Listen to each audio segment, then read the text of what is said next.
allegiance to the flag of the United States of America, and to the republic for which it stands, one nation, under God, indivisible, with liberty and justice for all.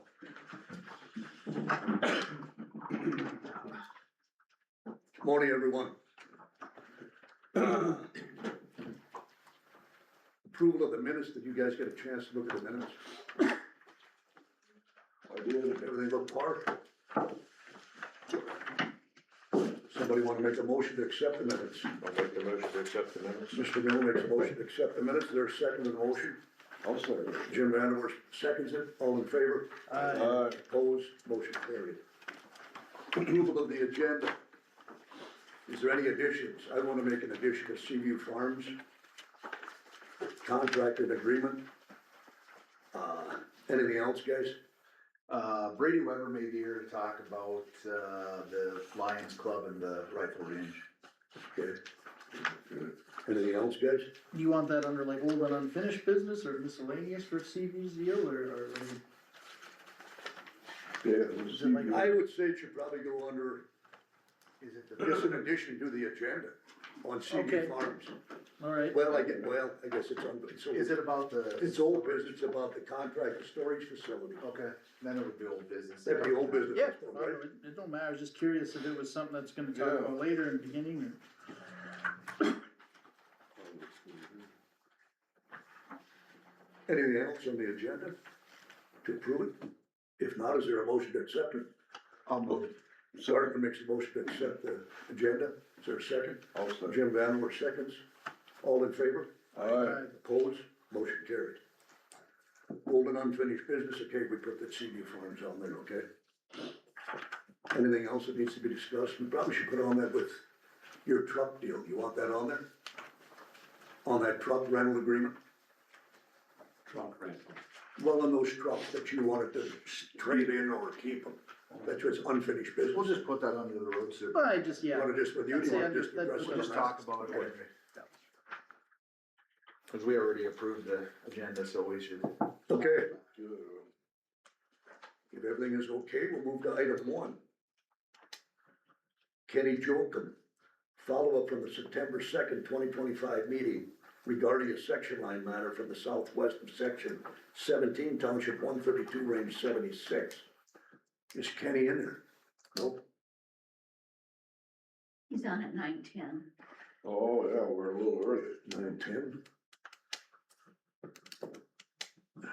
Oh, we're. Well, We can go to two. we can go on to the next item too. Gary's definitely here. Gary, you're here?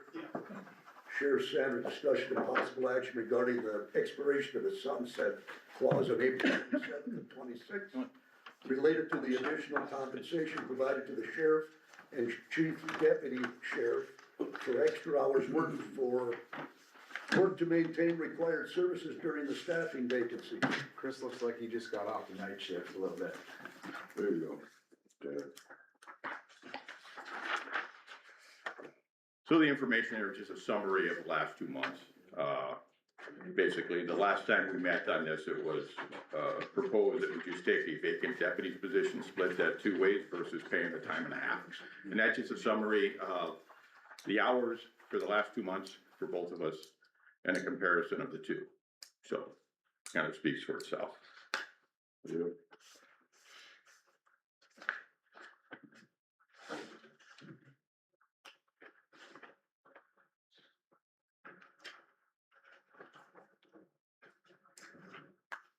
Wowzer.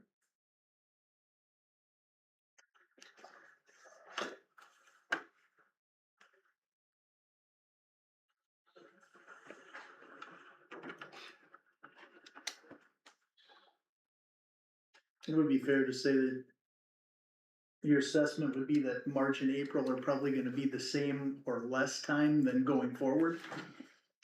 I mean, just cause the summer generally is a busier time. Yeah, I mean, on top of the Red fact. takes off for basic training, end of the month here. And, I'm gonna try and line up another interview. But again, the situation we're in, trying to fill the 2 vacancies we got, is I don't have anybody on the table that has got experience, license or licensable. And therefore, the time it takes to train somebody with no experience or background is very time consuming. I can't do that with two guys, at the same time. So once Rhett goes off to basic, I may consider a conditional offer to someone. But again, without any training, it takes two of us to do that. Cause it is very hands-on for at least 2 months. So, and then that person, if I hire them, if they accept, would have to go to basic in the fall of the year. So, but there's no way with Rhett and trying to hire somebody with no experience for two of us, try and train two guys, can't do it. There's no way. So you say you are going to offer, I haven't gotten to that yet, but if I do, right now I don't have any applicants that are licensed or licensable. okay, There are people that have applied that have no background and no education in law enforcement. Right. So, yeah. So basically the same as what you already have, right? Yeah, basically, correct. Yeah, unless something changes here in the near future with, a new applicant or something like that, but right now that's where it sits. So Rick, does he help you in the office or? Well, he's with us, and when he's working, he's with one of us. Right. I mean, yeah, all the time. So, he's not doing anything on his own. Yeah, exactly, so. I had something from the public that came to me. Christy Reitman, is she a deputy by training or not? No, she's a correctional officer by training, certified, yeah. Mhm. Right. Do you still have like part-time deputy, like someone that you Yep. can, like for wedding dances and? Yeah, I've got one gentleman from Hazelton, that does special deputy work, he's non-licensed. He went to school for law enforcement, he actually applied. I gave him a conditional offer, but he decided to take a different path in life, gonna ranch. So, but he'll still do some part-time work for me in the summer months. I mean, that can, For not using it as an excuse, but at least there's times where you can hopefully lean on someone so that way you're not getting pulled away. Yeah, and Jared is his name, we'll see. He'll be doing some, like Johnny Holmes concert, we've got Dairy Egg Day Street Dance stuff, we've got, that kind of stuff he'll be doing for us, so. Does he wear a uniform too then to show his presence? Okay, Right. Yeah, he did work for me last year too. okay. He was in college, he finished up last fall, his college, and then he came back. He's getting married, into a local family here. But he decided to take a different path in life, so, yeah. Any more discussion, guys? Well, the hours are pretty Yeah, self-explanatory. I think we have to definitely continue this. I mean, it saved a lot of money to go this route, quite obviously, in the overtime hours that you guys are putting in is. Yeah, and that was my proposal to begin with, and it keeps it simple, plus it is cheaper. Yeah, Yeah.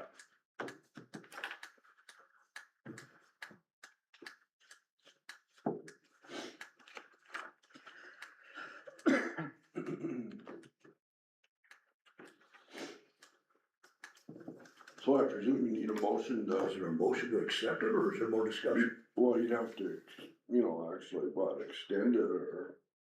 Yeah, there probably What are you have to looking be. for? What's that? What are you looking for? I'm sure you don't probably have a time frame, right? Rhett will be done with basic in August, middle of August. And hopefully we're done with this by then. Hopefully I have somebody else on board and then can also assist in some of the training and so forth. We won't be behind the 8 ball, so. At the latest, I'd rather not be doing this at all right now. But, right now, it's until he gets done with basic training, which is about the 15th of August roughly. It'll be just me and Chris again, so. Well, I would make a motion to continue this for 6 more months, which would put you into October-ish timeframe.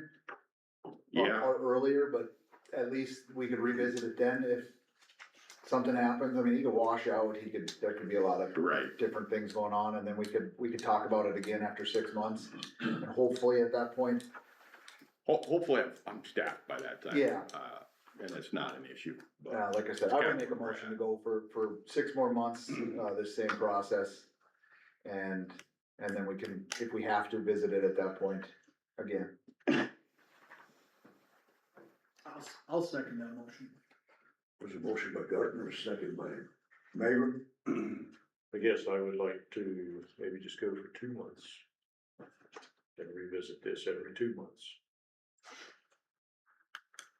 I just think we're already paying overtime, I don't really wanna pay Gary more overtime, or not paying overtime, but spending more time worrying about typing all this up and tracking all this stuff, we know they're putting in a lot of extra time, I mean, I think they're earning their keep right now. Well, and I Yeah, guess, things change, I mean, Gary. I was just gonna Yeah. say, you know, I think we're well enough aware that just the goings about in the department, that if we're in the middle of August and all of a sudden he's got 2 new recruits and Rhett's back and we're looking like we're staffed, we can revisit it then too. I think the idea of putting a sunset on it doesn't necessarily mean we have to go that long, but we can. Yeah, So that's why I would say, I think we can revisit it every month. And, you know, we can change it at any month, but I think for now, like Commissioner Gardner said, you know, to discuss it every month when nothing's really changing, I'd say it just seems like it's something that probably doesn't need to get discussed until something changes. Or you run into the sunset. I don't think 6 months from now, we're gonna spend more money than we would have any other way. no, So as far as the financial side of it, and I I, don't know if it's gonna make a difference. Gary can keep us abreast of it. Well, yeah, I just, I And feel like I like. said, right now, tentatively, it'll be no change until mid-August when rec finishes up basic Right, training. no, I would. Yeah. Yeah, give us a heads up in 2 months, again, and That's let us fine. know how it's going, and, you know, and then that would suffice that. I guess I'd like to see one of these, a report every month, just so we keep that on file. Everybody knows that, you know, I don't think that's all. I mean, Yeah, I think, we're tracking our hours. Yeah. We've got, I mean, this is just a summary. So we all see what you're putting in. Yeah, yeah, maybe not in depth like this. This is a cost comparison too. I mean, you know Right. what, I mean, but with the hourly, yeah, we can do that. That's, yeah. I think this is good due diligence, like Commissioner is. Miller's saying, though, just to at least know Yeah. that, you know, that there's people out there going, you're just being right, no, No, we're that's not- recording, we're talking about it Right. monthly, right, you know, I think you better. I think- go for I think- accountability. Yeah, I think it's a good thing to do this, but I think putting a sunset of October, I don't think really limits us or puts us in a position where we can't change it, it just at least pushes it forward so that, you know, we're not having the same discussion for 15 minutes every month. I have a really good feeling you'd love to be done with this at this point, so. yeah. I don't think anybody's excited about this Yeah. situation, right? I think it'd be Like I said before, remedying it, Chris looks like he was on night shift last night. Yeah, Chris looks like he's having the time of his life, so I think, yeah, I think it's going great, but You yeah. made a no, note, Gary, when you brought this up initially about, you know, right before you left, that you were working on cases. Did you resolve a lot of those cases that you talked about? And one that you really without- specifically stressed Without was that getting, wire theft. well, without getting into a lot of details, yeah, it's been a very productive month on that wire case theft. And I've visited with our state's attorney about that. We've conducted some searches in Bismarck and Mandan, and so forth. We've identified 2 suspects, and yeah, without getting into the Okay, that's the fine. I just details wanted of to it, touch but base. yeah, it's, Because you made the statement. I foresee probably some formal charges in the near future somewhere here, yeah. Good. Yeah. Anything else you guys wanna add? There's a motion and a second. You wanna do a roll call vote? Gardner, Hi, Miller, I Matters, Aye. Magrum, Aye, Materi, aye.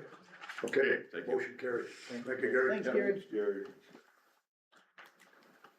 Next line item is Kenny in there. no, still isn't showing up. County Park Board meeting, we can go down to that, I guess. Yep. think you have to wait till 10 on that. Till Well, what? yeah, Yeah, that's an official 10 meeting, o'clock? you should probably wait till 10. Is Do it- you wanna talk about the Seaview Farms while we got a little bit of time? We can, yeah. Okay. Okay, Seaview Farms contract. You had the signed contract here. I we have agreed done in my upon? office, it's not a contract, it's just the permit applications, Right, that's it.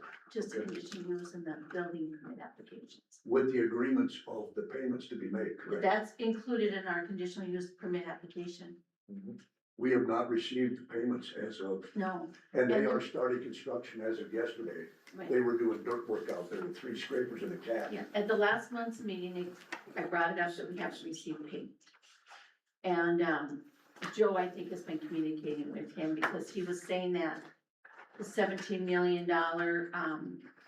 fee or project cost, Yep. he's saying that includes like snow equipment and a few other things he didn't feel should go on there. So I don't know, Joe, if you had communication with him? Yeah, he sent me this email, I guess, but I can't really approve anything myself, but just to show you kind of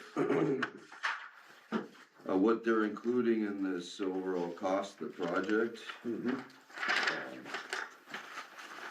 I think the total was 17 million and change, and then that included a 10% contingency, so I think they were gonna remove that at least. But I don't know, it's more something that you guys should look at than me, so. They agreed upon this contract agreement with the verbiage that you guys had with the zoning and planning committee. Yeah, so I think they would just wanna know exactly how much they're supposed to pay. I mean, they kinda just sent all the costs that they have planned into this project for us to look at. Yep. Yeah, like some of this stuff, sorry, Joe, not to interrupt, like I don't, in my opinion, I don't think like a compact wheel loader for snow, with a snow blade and blower and tires to move snow is really part of the conditional use permit, it's not part of the building. They had put that on there, and then I think there was some, Some with a conveyor, I think. Some also, conveyors. correct? But that's part of the project. and then I see, there was another, what did I just see here? Total estimated project cost 18,794,216.10. I think there was another thing on here that, So the conveyor, is that connected to the building? oh, a job trailer for I think 15,000. some of them are, you got Yeah, gas that right. right out. Trailer's part I of would it. think it was connected to the building. That's Project. correct. Yeah, part of it, Yeah, right? yeah. That was their problem, they had given us a total of start to finish operational, move snow, move spuds into there, you know what I mean, all that, and then they came back, I don't think Troy read it very carefully, they just put a number down, and then he's like, oh crap. Well, I included this and this and this, cause they kinda came back to Marlis, and she's like, well, I can't really make that decision, No, so that's where we kinda gotta come about, you know. This is kind of like an agreement, when you make an agreement to sell grain. Well, I realize that, but you don't also put your semi-trailer in with the grain sale, and they didn't know any better, you know, so that, I think we can make an exception for a couple pieces of equipment, I mean, it's gonna lower the amount, but, I also think that road to be fixed up, which needed it, the cost, I don't wanna take away from Russ's thunder, but the cost came in substantially lower than Wold told us at the last meeting. But still $100,000. Yeah, still $100,000, but that's a hell of a lot better than $1 million, which Wold said, so I'm just saying, if the permit fee drops a little bit, we still have the money to fix that road, which the road needed it anyway. And I don't think a loader and a trailer need to be in on a conditional use permit, they're not part of the, you can sell that loader off and still have the buildings there. That's my opinion. And that's the question they're asking. This is why I brought it up. because Yeah, it brought to my attention, I drove I'm on glad the you site did. just out of curiosity, what's going on, and they were moving dirt, and then I called Marlis, if we got that 10% down, no. We Well, got Marlis had sent it to $750. Joe, kinda saying, hey, where do we go, and I had visited with Joe about it too, and I mean, in a nutshell, it comes back to either going back to the zoning and planning board, or just coming straight to the commissioners and we make a decision on it. Well, we signed off on it, so. We did, on the way it was. Right.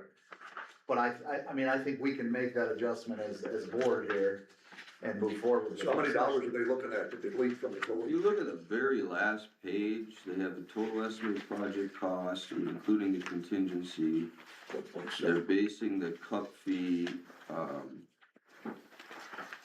it looks to me like they're suggesting they should base the cup fee off the 14.952 million change there. Yep, That's how I read this. that's the way I read this. Okay. Said, what was it 50% initially? of that, which would It be was just about 17.5 initially. So they're looking at about 15 million. Yeah.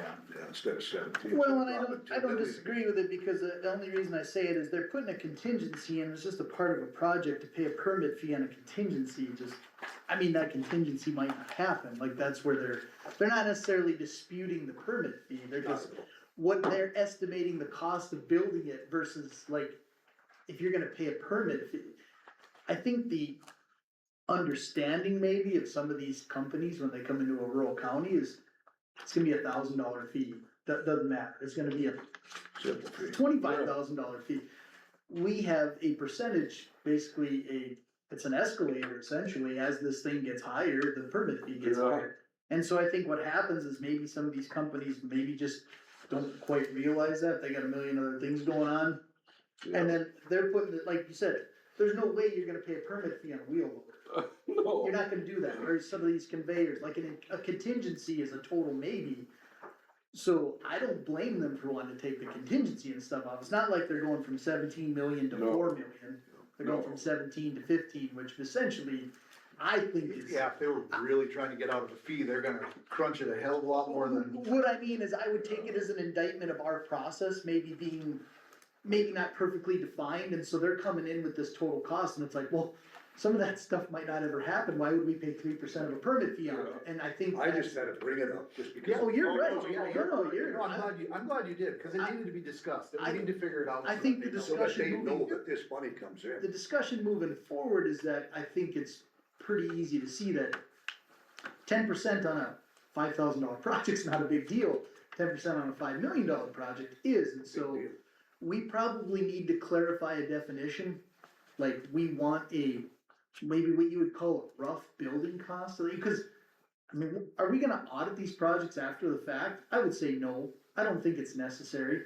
Even if it ends up escalating, is that really affecting the service that we're trying to provide? Cause essentially our permit fee is not just a revenue generator, like you said, we're gonna have to fix and maintain a road that normally didn't get this kind of activity. The permit fee is trying to reflect that. This building being $1 million plus or minus what they said it's gonna, is not really probably going to affect that too much. And if it is, where it's like a change of the project, more than likely they're gonna either apply for something like that, or we're gonna need to maybe demand that if we find something. From here on and moving forward, I think, and this is only my opinion, you guys do an excellent job in the planning and zoning committee. But I think we as a board and that committee need to, on these contracts, when they submit it, on an estimated cost of these projects, like the battery, like this here, like Intermountain, if they supersede, and there's always a cost overrun on these projects, I think at the end, they have to submit the total cost of that project, and we get 3% of that overrun. They say, well, what about if it's below? Well, it's never gonna be below that. The planning and zoning board shot that down unanimously, everybody on the board said that's bull crap. Because if they come back less and you're not willing to pay them back, then you're not gonna go and charge them either, that's what everybody on the zoning and planning board said, we brought it up, it was brought up. Yeah. And it was shot down 100%. Yeah, just had to ask him. Yeah, no, I'm just saying, yeah, I mean, we're kinda normally, there's a few for this, a few for that. It was 100%, everybody said no. Well, and I think, yeah, cause if you would have a situation where all of a sudden the project gets scaled back and we've already taken permit fee money, it would be hard to pay it back. I think for the consistency aspect on both sides, you just have to basically say the date of your application and the process, this is what it's gonna cost. Again, if it's a change in the project, where they're gonna add another building, do something Yeah. different, then I think we'd have the ability to go in there, and I think the wording in our ordinances and our permits says, like, if there's something we don't like, we can review it. I think there's a difference between, well, steel and fuel went up during the construction process, now they gotta pay a permit fee on something they didn't even scale for. I think that's a totally different aspect than changing the scope of the project. I think that would be, I think where you're coming from, Mr. Chairman, is fine in the sense that you approved 5-acre fenced area, and you go out there and it's 25 acres. There needs to be probably a review of this permit, so I think that'd be different, and I think, I'm just hoping, excuse me, go ahead. the reason why I say it is cause we kinda ran into this with NextEra and the battery project too, right? Yeah, Like what they said they were coming in to build, and then once we went to the 3%, it's like, okay, well, and in fairness to them, they're also looking and they're like, holy cow, like, cause there are probably some things that they inflated for financing and budgetary purposes that it's like, well, if we're gonna have to pay a permit fee, the difference of what they think it's gonna cost and what they really need to go for a permit fee, I think we need to maybe have some kind of clarification as far as like maybe cost of construction versus cost of operation, cause I feel like this is an operating, this is what they think it's gonna cost to get it operating, but to just construct it, Right. cause that'd be the same thing as like building a garage, right? What you think it's gonna cost to build your garage versus what it's gonna cost to put tools inside of it, well, Yeah. the county has no business on if it's gonna have an air compressor or anything in it, but the buildings, the studs, the shingles, the windows, that's what we're interested in, and that's, I don't know if there's a way to super clarify it, but maybe we need to be a little more particular during our hearings, like, this cost you're saying now, Right. does this include, you know, I mean, if this is including things that really have nothing to do with the physical permit and the construction, and something that can get moved out of there, please do not include it, and then they would probably, cause it looks to me like that's what they did. It doesn't look like they're trying to chintz on it, they're just removing some things that like, I would not expect to pay if I was trying to pay a permit. Right. Well, I think one of the things that you had brought up was using an engineer's estimate. And I don't disagree with that. That's probably going to be a better number than what they give, cause I do agree with Chairman, or with Commissioner Magrum. Next era came back, you know, and they were like, well, we've got taxes in there, and we've got a bunch of fees in there, and we've got labor in there, and that all could change. And the number they came back with, which was substantially less, I mean, they came $10 million less to us than they did to the state, and they came, you know what I mean? But they wanted to change it to their we know this for a fact, this is what the batteries are gonna cost, the racks, that's what they gave us, and I agree, that's really what it should be. Your costs that you know to set this thing up, not necessarily to start it, and all that. That's what the conditional use permit is for, you know, you bring in a building permit, you're giving the cost of the building, like Aaron said, you're not tooling it, or you're not, you know, putting special anything in it, you're just building the building. Right, and that's because, again, like I said too, if there's a welder inside there, should that be included? In my opinion is no, I wouldn't expect that. Right. Well, the wheel loader essentially is the same difference, well, that's $170,000 piece of equipment and the support to it. You wanna pay 3% on that too, if I was doing that on a building permit, I'd be like, what? I'm not paying 3% on the stuff inside of it too, I just want the building, so that's where I would say this situation is probably an indictment more of us maybe not quite polishing our, Right. we got it where we kinda want it, but there's a few things that probably need to get worked out. I don't think it's unreasonable to work with some of these guys while we're polishing this process. Well, this whole setup is just something that's gonna take so much pressure off the rest of our roads. Yeah. That it's, I mean, I don't wanna punch these guys in the face and be like, no, you screwed up, man, that's what you wrote down, that's what we're going by. When they're really trying to, yes, they're benefiting themselves, but they know they're also benefiting us by doing this. You know, they're cutting down on all this traffic of all this trucking during harvest, and they're gonna spread it out over 12 months. Well, I would just say I would chalk this and next era and some of these other ones up to a little bit of growing pains of a process that I think is heading the right way. And we just, you know, needs to be a little more fine tuned. Cause I get where they're coming from, and it's the same thing next era did too, once they got in with it, they're like, oh, overestimating this isn't looking good for us, we need to make sure we get it to what it actually is, and then if there is a slight overrun, you just, I think. It's a you just learning work- curve, I mean, Right, for right. both sides. But And I it's a think if we're huge gonna polish improvement a to lot- our process over the past, that's why I don't wanna lose the thought of like, this isn't working, Yeah. it's working great, it's just, you're gonna have some labor pains and some of this stuff where you're like, okay, you know, how do we wanna pivot from that and try And and. we could add that engineer estimate in there for. I think that should be added. Yeah. There should be some kind of clarification where everybody's on the same understanding, cause Yep. like, I think they write some of these numbers down, cause it's like, it looks good to the public, or big project, it's like, hey, you're paying 3% on it, so you might wanna make sure you're actually giving us the right number and not. Well, and that's how they dazzle you, is, you know, as a state I feel and like that- county and even a city. That might have been next era's situation, like, yeah, in the newspaper it looks great, but on your permit fee, oh boy. I mean, they brought all this tax benefit that we know probably isn't going to happen, where Well- this setup down here Yeah. is going to have a tax benefit to the county. You know, they're permanent buildings and. It should have an overall benefit, just like you said when we talked about the roads, hopefully, I mean, Hopefully. but yeah, I would say in this situation, I would be in favor of accepting their final estimate here, because it looks to me like what they're trying to do is just make sense of probably some clarity issues that we haven't quite Is processed. that what the new permit and the check that came with it reflects, is this new number? Or, I didn't get any down payment. oh, you haven't gotten any down payment, but the new, they re-get a conditional use permit, or it's the same one? It's the same one, and we'll have to have them redo a different one. Okay. change So the from permit. 17, we're going to 14 million. That's what they want.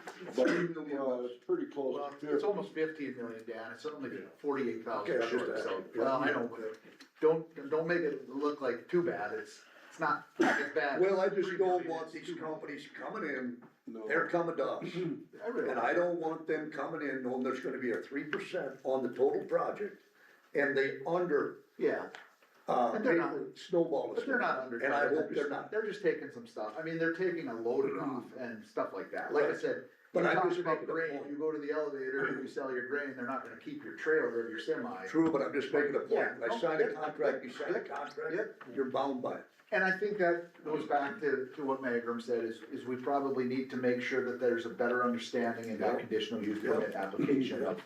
I think an independent engineer is a wise idea.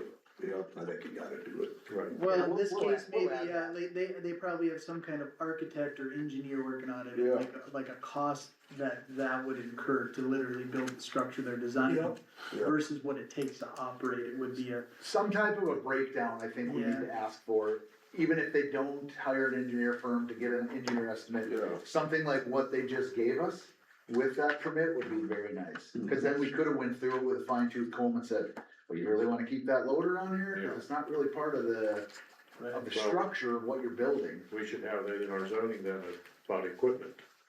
Yeah. we What do. it- Yeah, I think you're right, you're right. Yeah. well, like I said, I think these are the kinds of things going Equipment, forward. because equipment could be even like the batteries, that's equipment to make Yes, that it thing is. work.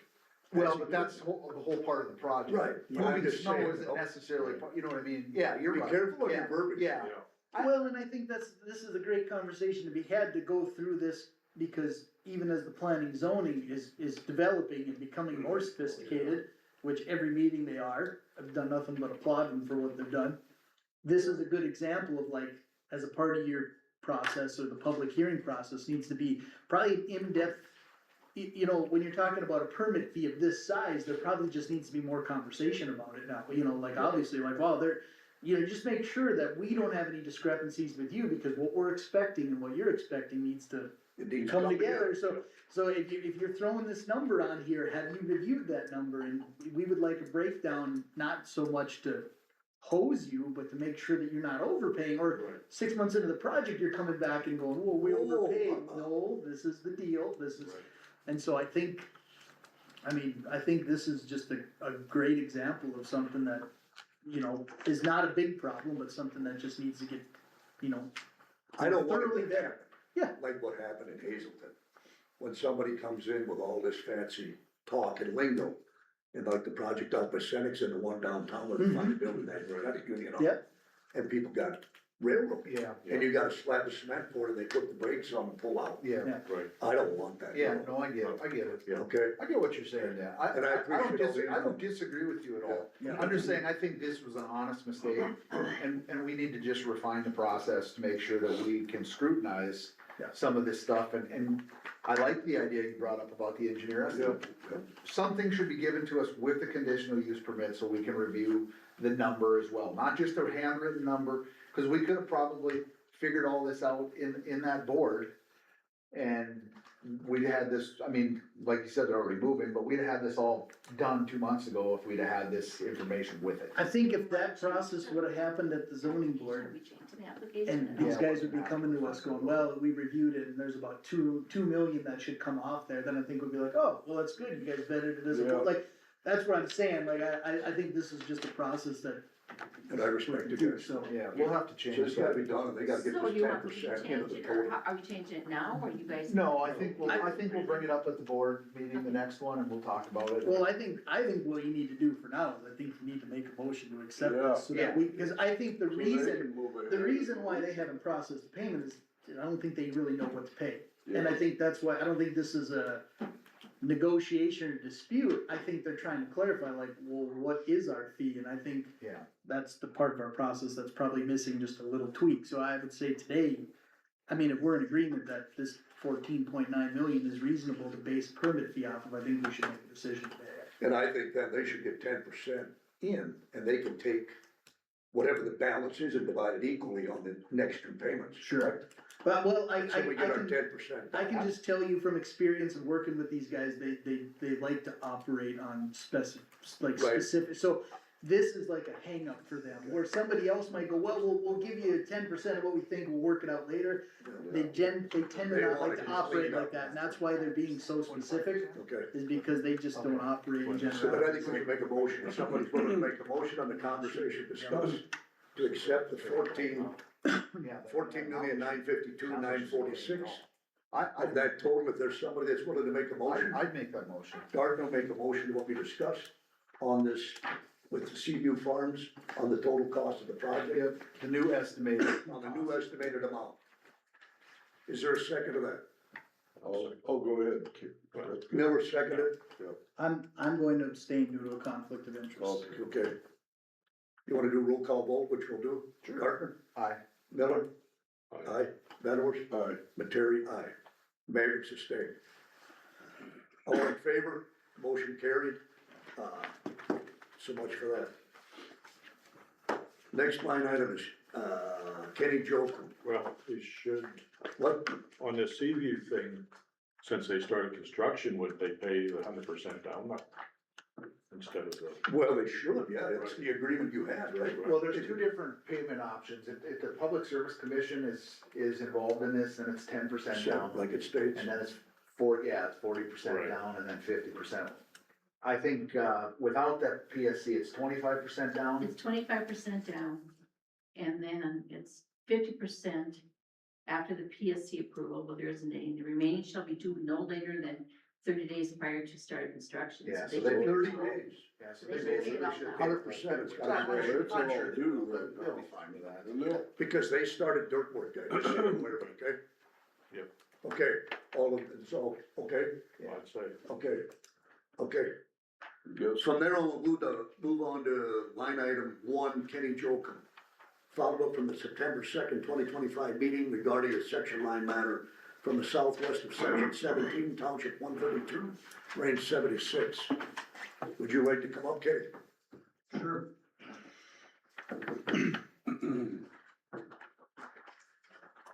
Good morning. Morning.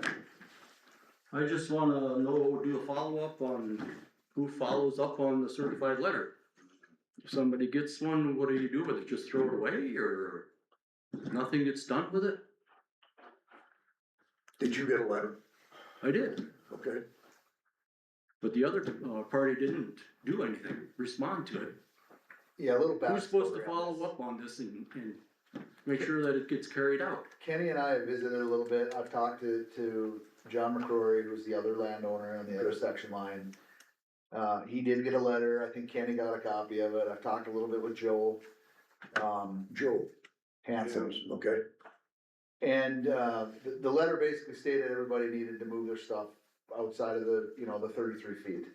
And, the renter or the guy using some of that land from John hadn't moved it, and I talked to John, and he said he talked to him. I still don't think at this point it's all been moved. No, And Kenny's question was, who follows up on this? I mean, you send out a letter, well, that, you could pretty much wipe your rear end with it and throw it in the garbage if Yeah. nobody's so yeah, gonna what follow does up the with it. certified letter mean? Because I was there too, Kenny, and the No, material I've is got all not, the paperwork right here. I mean, if you want It's- copies of it, I can give them to you. it's not back off the 33 feet. No, it's not. It's not, the tires aren't, the metal isn't, I the don't, red you know, rock isn't. I don't care, I don't got nothing against John McCory. Everybody's taking this the wrong way. Yep, It's just the tires. If I have to move my trees, he has to move his tires 33 feet. He can set 1,000 of them there. I really don't care. yep. Get them off the line. Yep. So That's what somebody this can, discussion's somebody on. wants to go in there, they can go in there. Okay. Otherwise, they have to drive on John McCory's land all the time, because they can't get around it anyway. And I think the biggest problem is what's the process, right? They get, I don't know, I didn't read the letter, Joe, but they get 30 days to follow, you know, to. Yeah, I've got it Take care here, of if you this. want a copy, I got a copy for each one of you guys. Maybe the Want. sheriff's Hand it department out. needs to drive out and see that it's done, I Give mean, it to what Joe. is the process, I guess, You normally, go make copies. normally, can make you know, copies. when you send out a letter from a state's attorney or a city attorney, there's somebody has five to copies follow there. up on it if you have Joe's law got his own enforcement, and that, copy. I think that's the biggest problem, to make sure that it's getting done. Just follow. Who follows up? The road superintendent or who? Well, I don't know, it hasn't been something that's really come up that much where someone's had to follow through, so I guess, I mean, it can be anybody. I don't know, that's Say the the process that needs to get made, I mean, whether you wanna have the sheriff do it, or, I mean, My case, they just automatically lifted my fences up, even though I had an agreement with the commissioners at that time, and just ripped the fences out, because of I really didn't have no recourse. Because of the way the damn law is written, it's kind of an open book. I understand. So did I do anything to retaliate back? No, I did not, I ate it, you know? yeah, I mean, the process can be whatever the commissioners decide, I guess, I mean, if you wanna have the sheriff look into it, or, I mean, but you should probably put something, you should probably have an actual process, you know, I mean, if you wanna have the sheriff look into it, or if you wanna have Josh look into it, you wanna have the road superintendent look into it, or I mean, probably somebody with the ability to measure, I mean, that would be the first step, you know, you don't wanna send somebody out there that maybe doesn't have the tools or the experience to be able to go out and, you know, I mean, in my opinion, probably having Josh at least treat it almost like a building permit, where he can go out and at least just check the, Can you see? you know, I mean, not to lay it on Josh, but just that seems like the right segue, and then if Josh finds something that's not in compliance, then where does he go from there? Probably to the sheriff or to the, you know what I mean? Cause Yeah. I would say the road department would maybe be the county's arm to move it with the equipment, but I wouldn't want them going out there without probably something from either the sheriff or the chairman, so. Being there. Well, or at least like, there needs to be like a motion, or you don't wanna just be like, yeah, Russ, go out and start tearing this guy's trees out, like, you know, it's just gonna be a problem, so. Well, it's kinda a little late Somebody will now, get is the hurt. way I see it, it's a little late now, because by the time you guys get there, he might move them, you know? Yeah, but that is the end But you guys result, didn't have right? a problem going in and doing Kevin Evenson, cleaning him up in a heartbeat. Yeah, but He that, should be here at this meeting. that wasn't the same thing as this, Ken. That is the same thing. It's not, cause public health was involved in that, and there was. Well, court public health orders is gonna get involved in this too yet, Yeah. with roadies. I mean, as far as this goes, I mean, the main thing is the ultimate goal is to get them from not encroaching, so even if it was 3 months after the letter, if they get it off, they get it off. I mean, that's the overall goal, I mean, I don't think this board's looking at enforcing right-of-ways with force, we're just hoping people clear this stuff up and get rid of it, so, I mean, if it happens a month after the letter goes out, or 3 months, as long as it gets done, I guess it gets done. It's at about 27, 28. Yeah, I mean, Why, it's why not just put on there whenever, on that sheet of paper instead of 30 days? well, I mean, Hello, because I mean, does anybody on this board wanna be that kind of the law, or do you wanna just have the, you know, I mean, it's been what, since September would put us at Yeah. what, 7 months? So, 180 yeah, days. So, 210 plus, actually. well, I mean, then I guess, yeah, enforcing some compliance is probably not the worst thing. And it's so simple in order to push this back and get it off the section. It is, it's So really simple. simple, yeah. And keep peace and done deal, you know, Yep, it's a done deal. right? And it'd be fine. Yeah, I don't have a problem with it. Let me talk to Tom. I'll do it as the city chairman. Talk to Tom to move it. But that means He's everything, gotta all pay the way for it. back to the gate. What about, is there a cement slab, isn't there, with There something? is cement there too. Are you okay with that, or does that have to go through? Well, they either gotta go around it on McCory's, all the way on McCory's land, or all the way on mine, to get around it. Okay. I mean, he tore all this concrete out In when the he yard bought the itself? place, why didn't he tear that out? Yeah, right, yeah. I know. I don't know. I mean, and not, I really don't wanna get Leo Bush involved either, but I'm supposed to be able to drive up that section line, right, or walk it, or whatever. Well, it's been 10, 15 years since he's had cattle. The fence is down, growing through the grass. Now, all of a sudden, the fence is up, new posts in, new corner posts, 5-wire gate up, and a sign on there posted. No trespassing. Cross the section line. Yep, There's a gate across the section. across the section line. There's a gate there though. Yep, Okay, Well, you've got right of ingress, egress on a section. yeah. yeah, he's got a right to put a gate up there, yeah, but to, the posted sign is pretty clear, do not enter. Yeah, This big. I don't know about the sign. Right. I don't Yeah. think that should be there. You don't want to. So can I should be able to open up the gate and drive in if I want. Yeah, Oh, you're right, there. I would like to see what he would do, I mean, Well, you I don't trust you this can guy. open the gate and Just a drive up minute. the section line, there ain't nothing he Just a can, minute, Leo, we'll give you a minute. pardon? there ain't nothing he can do to, if you open the gate and drive up that section line. Well, why He would could you, why close would the- you all of a sudden fix your gate in your fence now? It's completely legal to do that, Yeah. and there's nobody. I that don't can get it, stop but.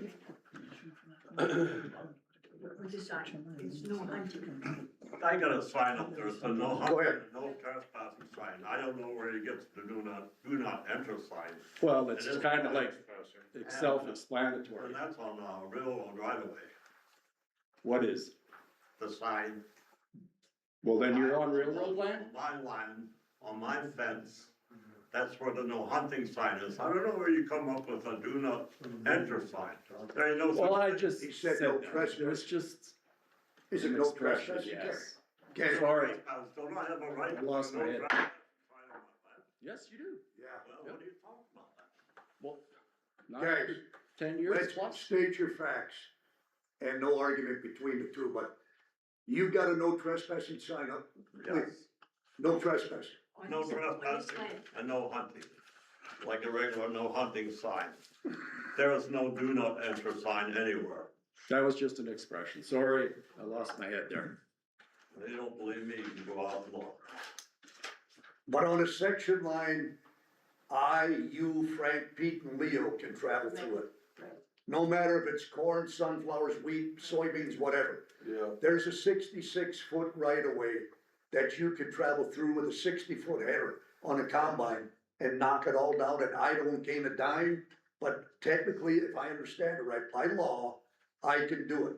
It's gonna tee the guy off who seeded the crop on that 66 feet. Who encroached, you mean? And, Yeah, he encroached. Who illegally encroached on it? Yeah. He seeded it because, yeah, That's the part that gets me. We're supposed to leave this section line open so that you can get to this land, but we can encroach on this section line. That's what frustrates me. You can't have it both ways. I'm gonna let my renter plow through the section line and farm it, but you gotta keep yours open so we can get the equipment in there. That's the part that pisses me off the most about it. Well, It's encroachment. I think there's just a misunderstanding of these situations though, and the misunderstanding of the situation is, none of that is allowed. Right. It's just, the county isn't swarming around like some police state babysitting every section line. Generally, it's based on a complaint, whether that's from a citizen or neighbor, or maybe the DOT or something. You know what personal I mean? vendetta by somebody. Well, vendetta, yes or no, the law is the law, and so, like, the idea that like, well, the county lets them do it, that is not the case, it's just that if I'm not out there, no one's complaining about it and it's happening, it just happens, it doesn't make it right or wrong, it doesn't mean that I'm complicit in this whole thing. Now that we know about it, the process should be, we should send someone out, that person should verify. And I'm not picking on Josh, but just because he's always out doing measuring and picture taking and stuff, maybe that needs to be the first step. He goes out, he measures these tires, takes pictures of this gate. If it does have a sign on it that's improper, if this field is getting, encroaching on the section line, and if Josh doesn't feel comfortable doing that, you need to have a sheriff's deputy or somebody, I don't think it should just be commissioners. The reason why is because everybody always goes to their favorite commissioner, right? No, yeah. Like somebody that doesn't like me is not gonna report a problem to me, they're gonna go to you, and so now you have and why do people complain to a commissioner, right? They're looking for an advocate. Like, I don't hear about problems from people that don't like me, just like you guys Me don't. too, same way. I get calls in your guys' districts, just like you guys get calls in mine. So having a commissioner do it is probably the worst situation, cause now you have this maybe tainted view of your friendship with your neighbor or your friend, when it should be just, I don't really care who it is. Well, I'm just saying, if you wanna talk about a process, there just needs to be verification that there's an encroachment. Detail. And more than just someone now Kenny coming in and saying it, that's fine, that begins a process, that's a complaint. Just like in our employee handbook, when you have a complaint, it's the same situation. You nail down some kind of a process and then you go from there, then the other process needs to be the follow through, after 30 or After 60 or this. 80 days, whatever days. is I decided. didn't call then any it of you needs to guys be- and complain about it. I just No, came not to a the word. meeting. No, but I'm just using I was that as an gonna call you example. yesterday to see. what- Right, but I don't think the process is as the I commissioner really in that shouldn't be here. district I should mean, look it's, at it was a simple deal. Just get it done and everything will Then go it's away. over with. I drove up and I said, my God, move this in to the 33 feet, it's 27 to 28 feet, probably I mean, 26 feet. he's sitting there laughing at me and I'm not liking that at all. Yeah, I hear you, I'd be the same way.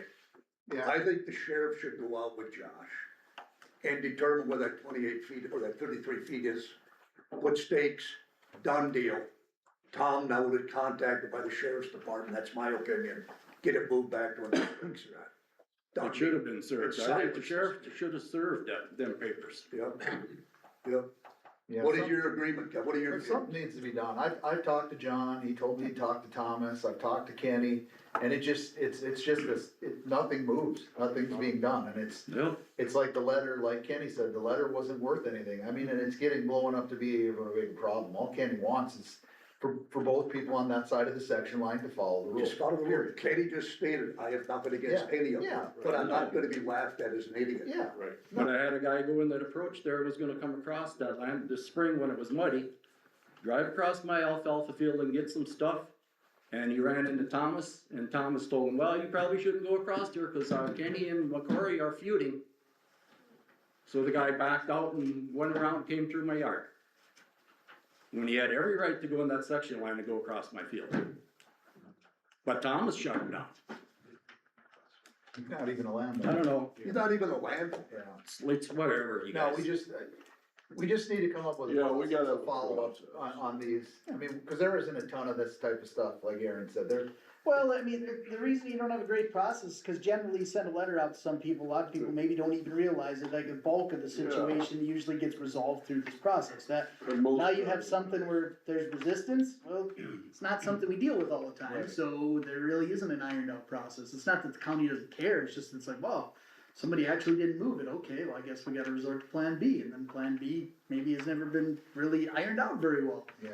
I would say is the decision is probably made like it's gonna made right now, like I think we should agree as a board, like what are we gonna do, because this is obviously in violation of what our first process was, I don't think another letter is gonna do any good, so yeah, maybe go out there with a sheriff or deputy and like I said, Josh, I only say that because of your expertise in this kind of area where you can measure, you got your GIS, just go out there and Was that line surveyed? You had that surveyed, right? I did have it surveyed. He's The serving, stake is setting in the middle of the, Right. one on each end yet, plus one in the middle. Got it. they're steel posts. Cause typically, I'm not registered surveyor certified, but if that's there and we agree that that's the line, I'll measure from that. That is the line. well, and I think, Kenny, I don't know. there has to be pins there also then, right?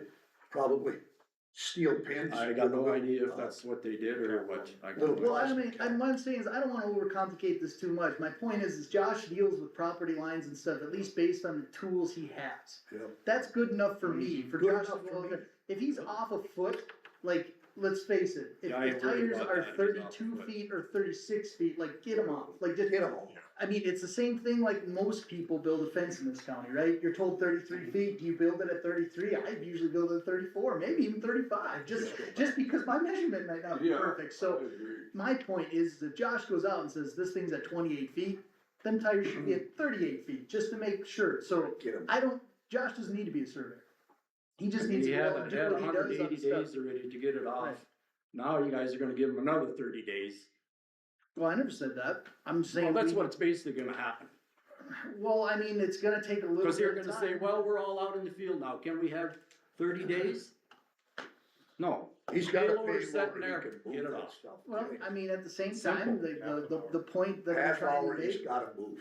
right, but I mean, I'm just saying, like, the overall goal is to get it off the section line, it's not to be some huge enforcement agency, so if it takes another 20 days, is that the end of the world, like, that's my point, like, if they send a letter and it says 30 days and they move it at 35 days, is that a failure of the process, or is that the process still working out? The encroachment has been removed, this one hasn't. And to keep clarity and friendship amongst you guys, even Leo there, where you've got no trespassing. I don't have a problem with You have no either. I problem, don't have okay? a problem. Because really, on that gate, you should not have no trespassing, Uh, because that's a section I line. think in order to legally, by game and fish standards, post a piece of land, every gate has to be posted if it's fenced. Not on the section line.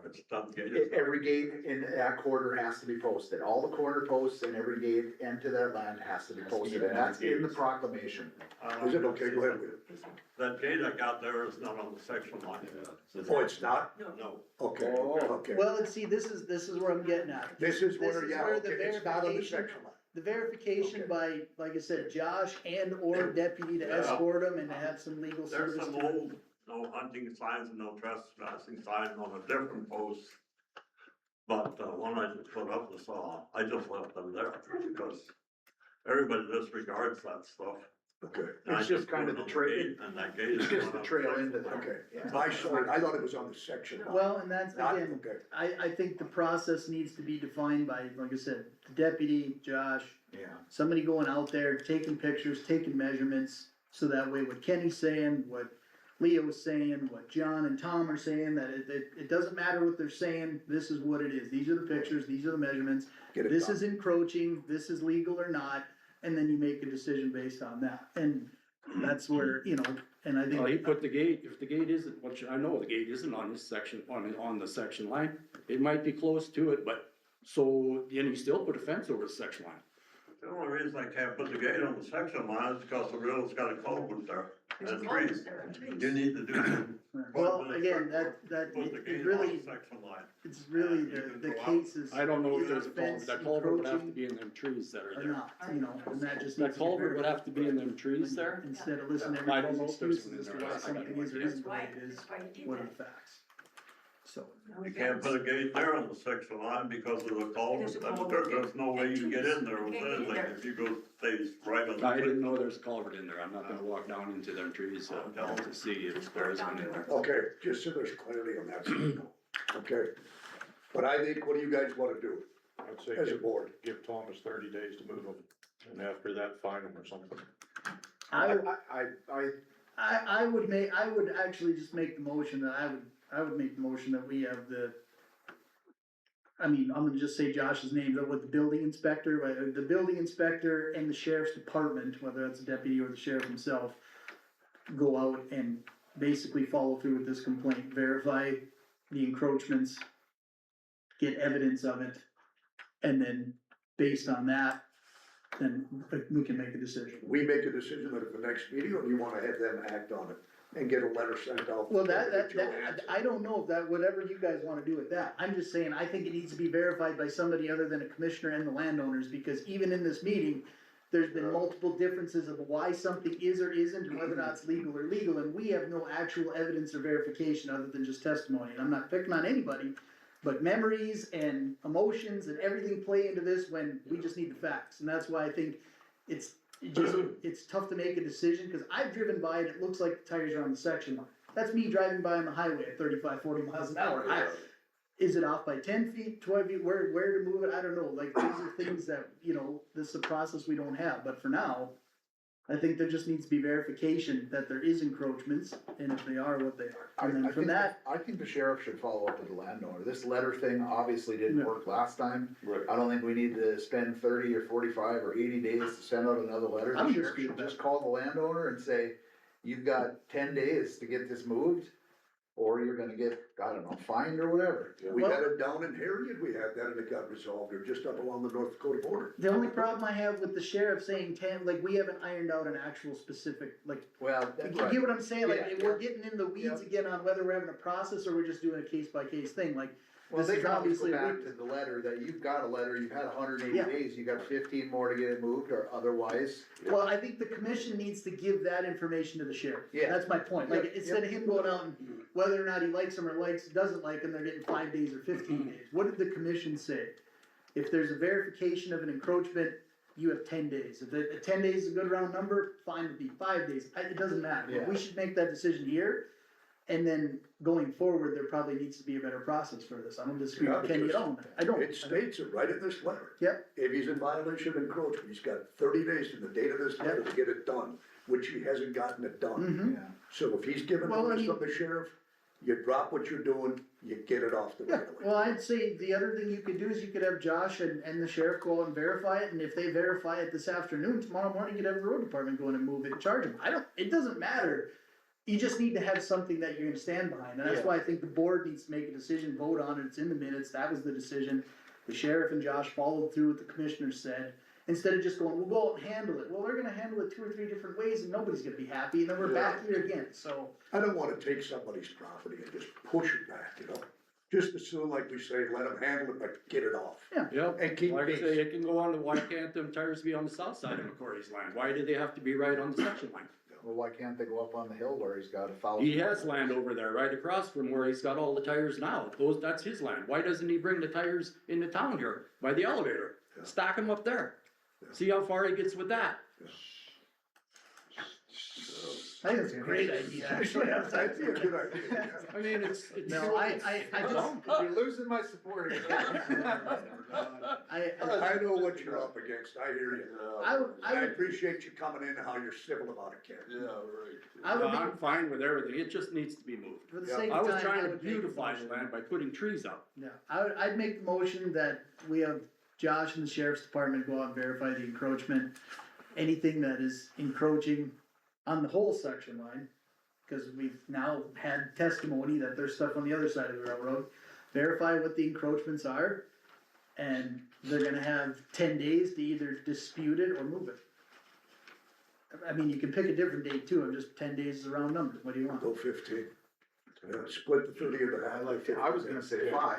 Yeah. I'm just telling you, that's, Make it short, that's make what, it short. that's what this, the resolution needs to have right now. I think they've had plenty of time and I don't. You know, the one guy says, why don't you just put a fence up right on, say, 3 feet off the section line, put your fence up, or put your trees up anyway. Well, don't you think somebody's just gonna drive over it deliberately, or get hooked with machinery deliberately and just tear it away? Actually, Absolutely, that's exactly what would happen. I would probably rephrase that. Go ahead, your motion, go ahead. Well, the only reason that's probably changed my mind on it, I guess, so here's the reasoning, is that if there is an encroachment on the other side of the railroad tracks, that they weren't actually served with paperwork, so to only give them 10 days would be unfair, so I would just like to rephrase my motion that Josh and the sheriff's department go out and verify the complaint, to verify this letter has been satisfied. If it's not been satisfied, you know, I mean, obviously that's a long motion, but I think we should just send Josh and the sheriff's department out to verify that this It's not been. this letter has been in compliance, and if it hasn't been, then it needs to be brought into compliance within 10 days. Okay. Yeah. Is there a second to that motion, Mr. Magrum just stated? I'll second A it. second by Mr. Garten. All in favor? Opposed? Motion carried. It'll be done, Kenny. Well, and I would follow that with, Josh, I think you should just go verify on the other side of the railroad tracks about this fence and this gate. Take some pictures, you know, like I we said, catch go out hell with the of sheriff's department. If that's encroaching too, then we probably need to restart the process of, a letter needs to get sent, that needs to either get, it either needs to get a variance or get put into compliance, you know, like, you know, get what I'm saying, like, there needs to be an opportunity for the landowner to dispute it or bring a reasoning for it, and then we as a board decide if that's a good enough reason to. Are you in the wrong though, if you can't put a gate on a section line, but you can put a gate, say 50 yards away, and you still have access to get in there? I mean, it says no trespassing and no hunting. Like I said, all gates and corner posts on a fenced piece of land have to be posted on the gates and the corner posts by Game and Fish, otherwise they're not legal.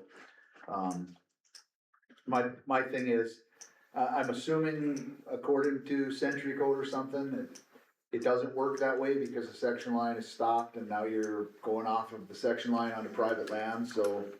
I'm not sure. So then that would be a I think that's cause for- okay as cause long for- as you own that land. Cause for a variance? Well, but you are now impeding traffic on a section line. It was the section line. So I mean, it's kind of a gray area. I get why you move the gate where you put it. I would say you don't wanna make a decision here at a meeting on that, and the only reason I say it is I've had experience with these fence line disputes.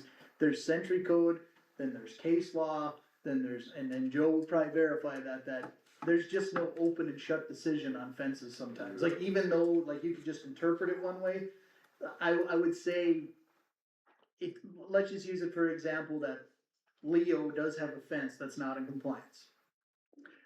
I think sending a letter is the proper way to start the process, and then from there, either Leo is going to basically argue that he has the right, or we don't, and then a decision gets made, like, it gives you time to verify, Yeah. cause I think just us sitting here going, well, that's not right, well, it might actually be right, because there is some case law that kinda contradicts century code that in a court of law that could be allowed, like, I would caution against like just absolutely giving a decision, or Yeah. even, like, I just, No, I was just questioning. I don't disagree with you, Yeah. but my opinion of what should happen and what's actually out there, I can tell you, has come up in this board meeting more than once, and there's always a differing opinion. Yeah. There's, fence lines are Because in as bad as reality, water for he fighting. could go after somebody that drives off that section line and goes through his pasture. Well, or and trespassing. that's where I mean, it gets even really though it's a murky, gate. it gets really murky. Mr. Hanson, excuse me, isn't there verbiage of adverse possession and doctrine of acquiescence on fence lines? Well, it doesn't, you can't use adverse possession to impact a public right of way, so.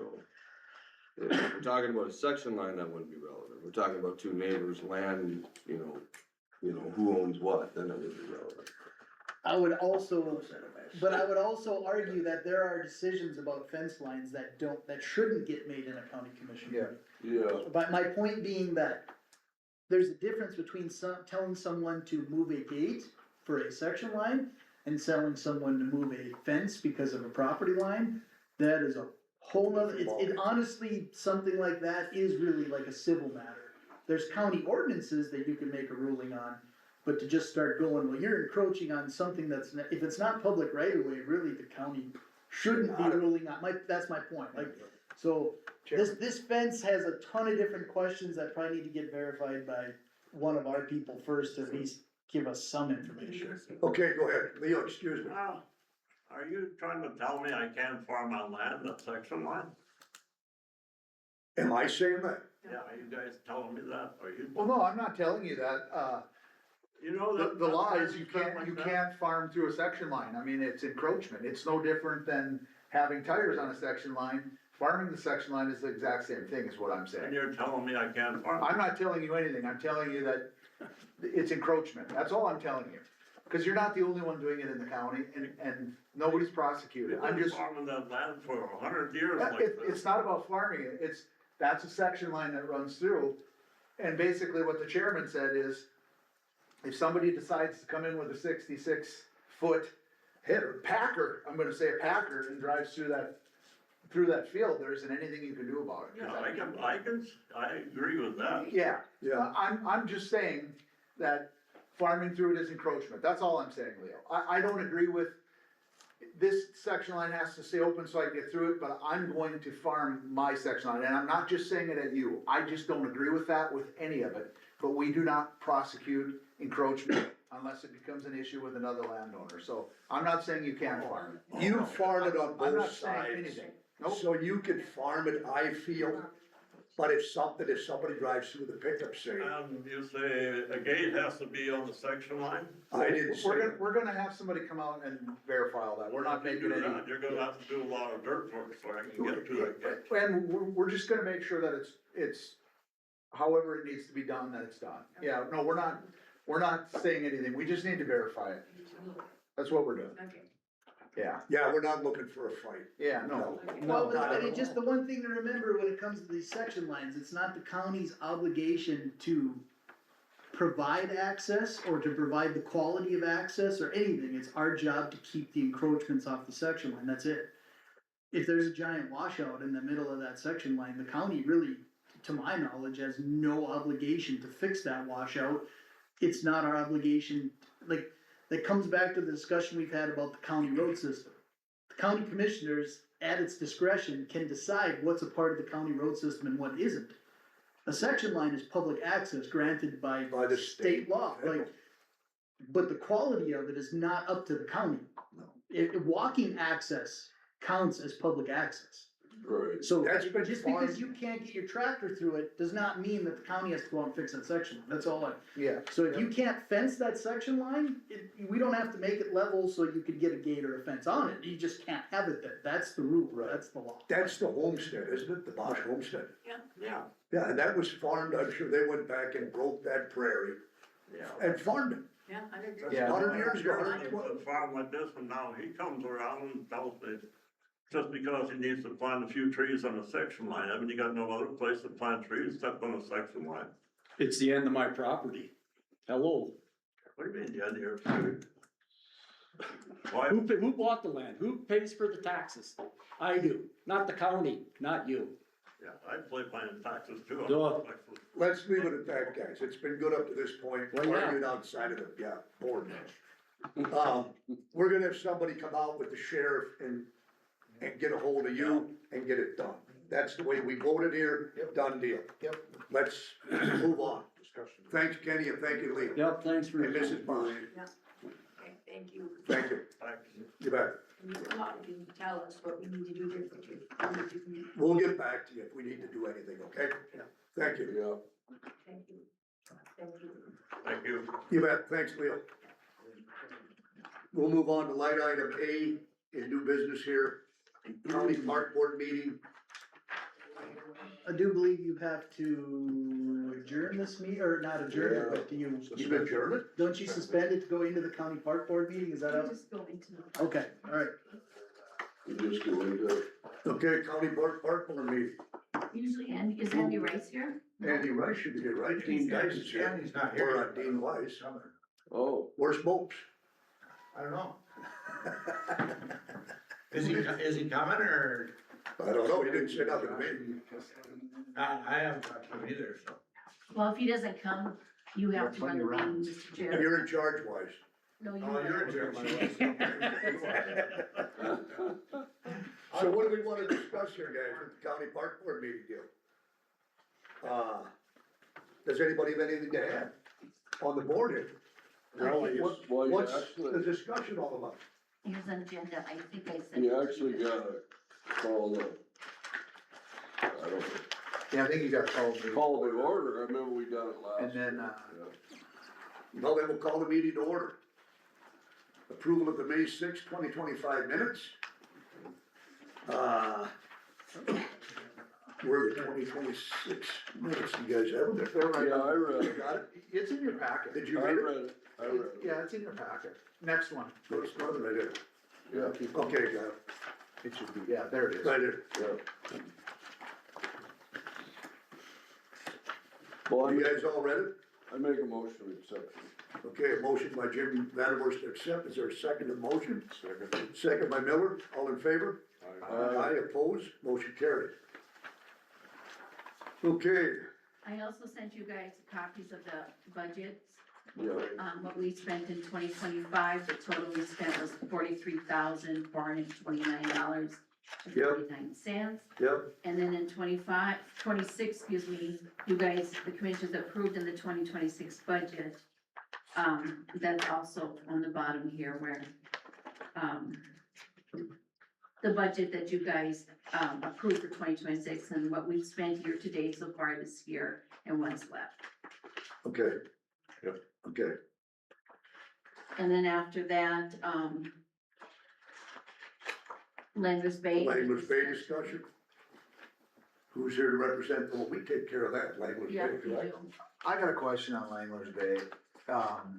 I see we had some money budgeted for a chip seal of the parking lot, and I see that we have it again. I don't think it got done, did it? Well, no, I don't think it was, and I don't know if it, I know the road at Langler Bay has got some deep, deep cracks and tar lines. I mean, it's rough when you go down there. I'm just wondering if maybe that's something we should look into since we're having some guys in town doing a chip seal. I mean, we have a group here mobilized. I'm wondering if, I don't know, I guess I didn't, I'm always just throwing a boat in there. I'm not necessarily looking at the parking lot, but I know the road isn't in horrible shape, but they're gonna do a scrub seal here, which is a little bit better for big, deep cracks like that kinda. What are your thoughts, Russ? I mean, we have a group coming to do a chip seal in June in the city. I'm wondering if we should maybe look into that. Maybe they'd run out there and do it real quick. It'd be a hell of a lot cheaper while they're here than it would be to mobilize a group and have them come in here. I don't know, maybe a guy needs to run out there and see what the parking lot actually looks like. The road isn't horrible, like I said, other than the deep tar. The deep cracks that are rough when you're hauling a boat down there, but. Do we tar them? Have we tarred them this spring? Yeah, they're tarred. Did you do it already this spring? Yes. Okay. Oh, you did, Russ? So generally, I mean, just from my experience with Langlers is we do like the day to day, like Russ said, we do a little mowing, we do, you know, Sam takes out the garbage and fixes things up and, you know, we tar seal it, we put the dock in. But anytime there's been like major projects, even though we're responsible, usually the Game and Fish and the Corps of Engineers have been very helpful, so I think a lot of times, this like $15,000 chip seal, that's usually kind of a cost share allegation, like, we're not gonna probably spend $100,000 to chip seal all this, but we can throw in $15,000, $20,000, $30,000, and then Game and Fish or something, I mean, that's. Did they decide when they're going to do it? Well, that usually it's part of a broader conversation, not, you know, oh, in a month we're gonna do something, you're probably gonna be on your own, but if you were gonna do it next summer, that's where you would go, hey, like, we would really like to fix this road up, they're gonna come out and either go, yeah, this is pretty rough, we'll, you know, get a cost estimate, and then they'll start, you know, usually the Game and Fish, the Corps, they've always been more than helpful when it comes to like Langlers Bay. So they're generous on it. Well, I mean, generous is a strong word, but I think they feel like they're stakeholders in it too, you know, the Corps wants access, they want people fishing, the Game and Fish does too. Well, maybe we should look at it for next year, cause the state does have, or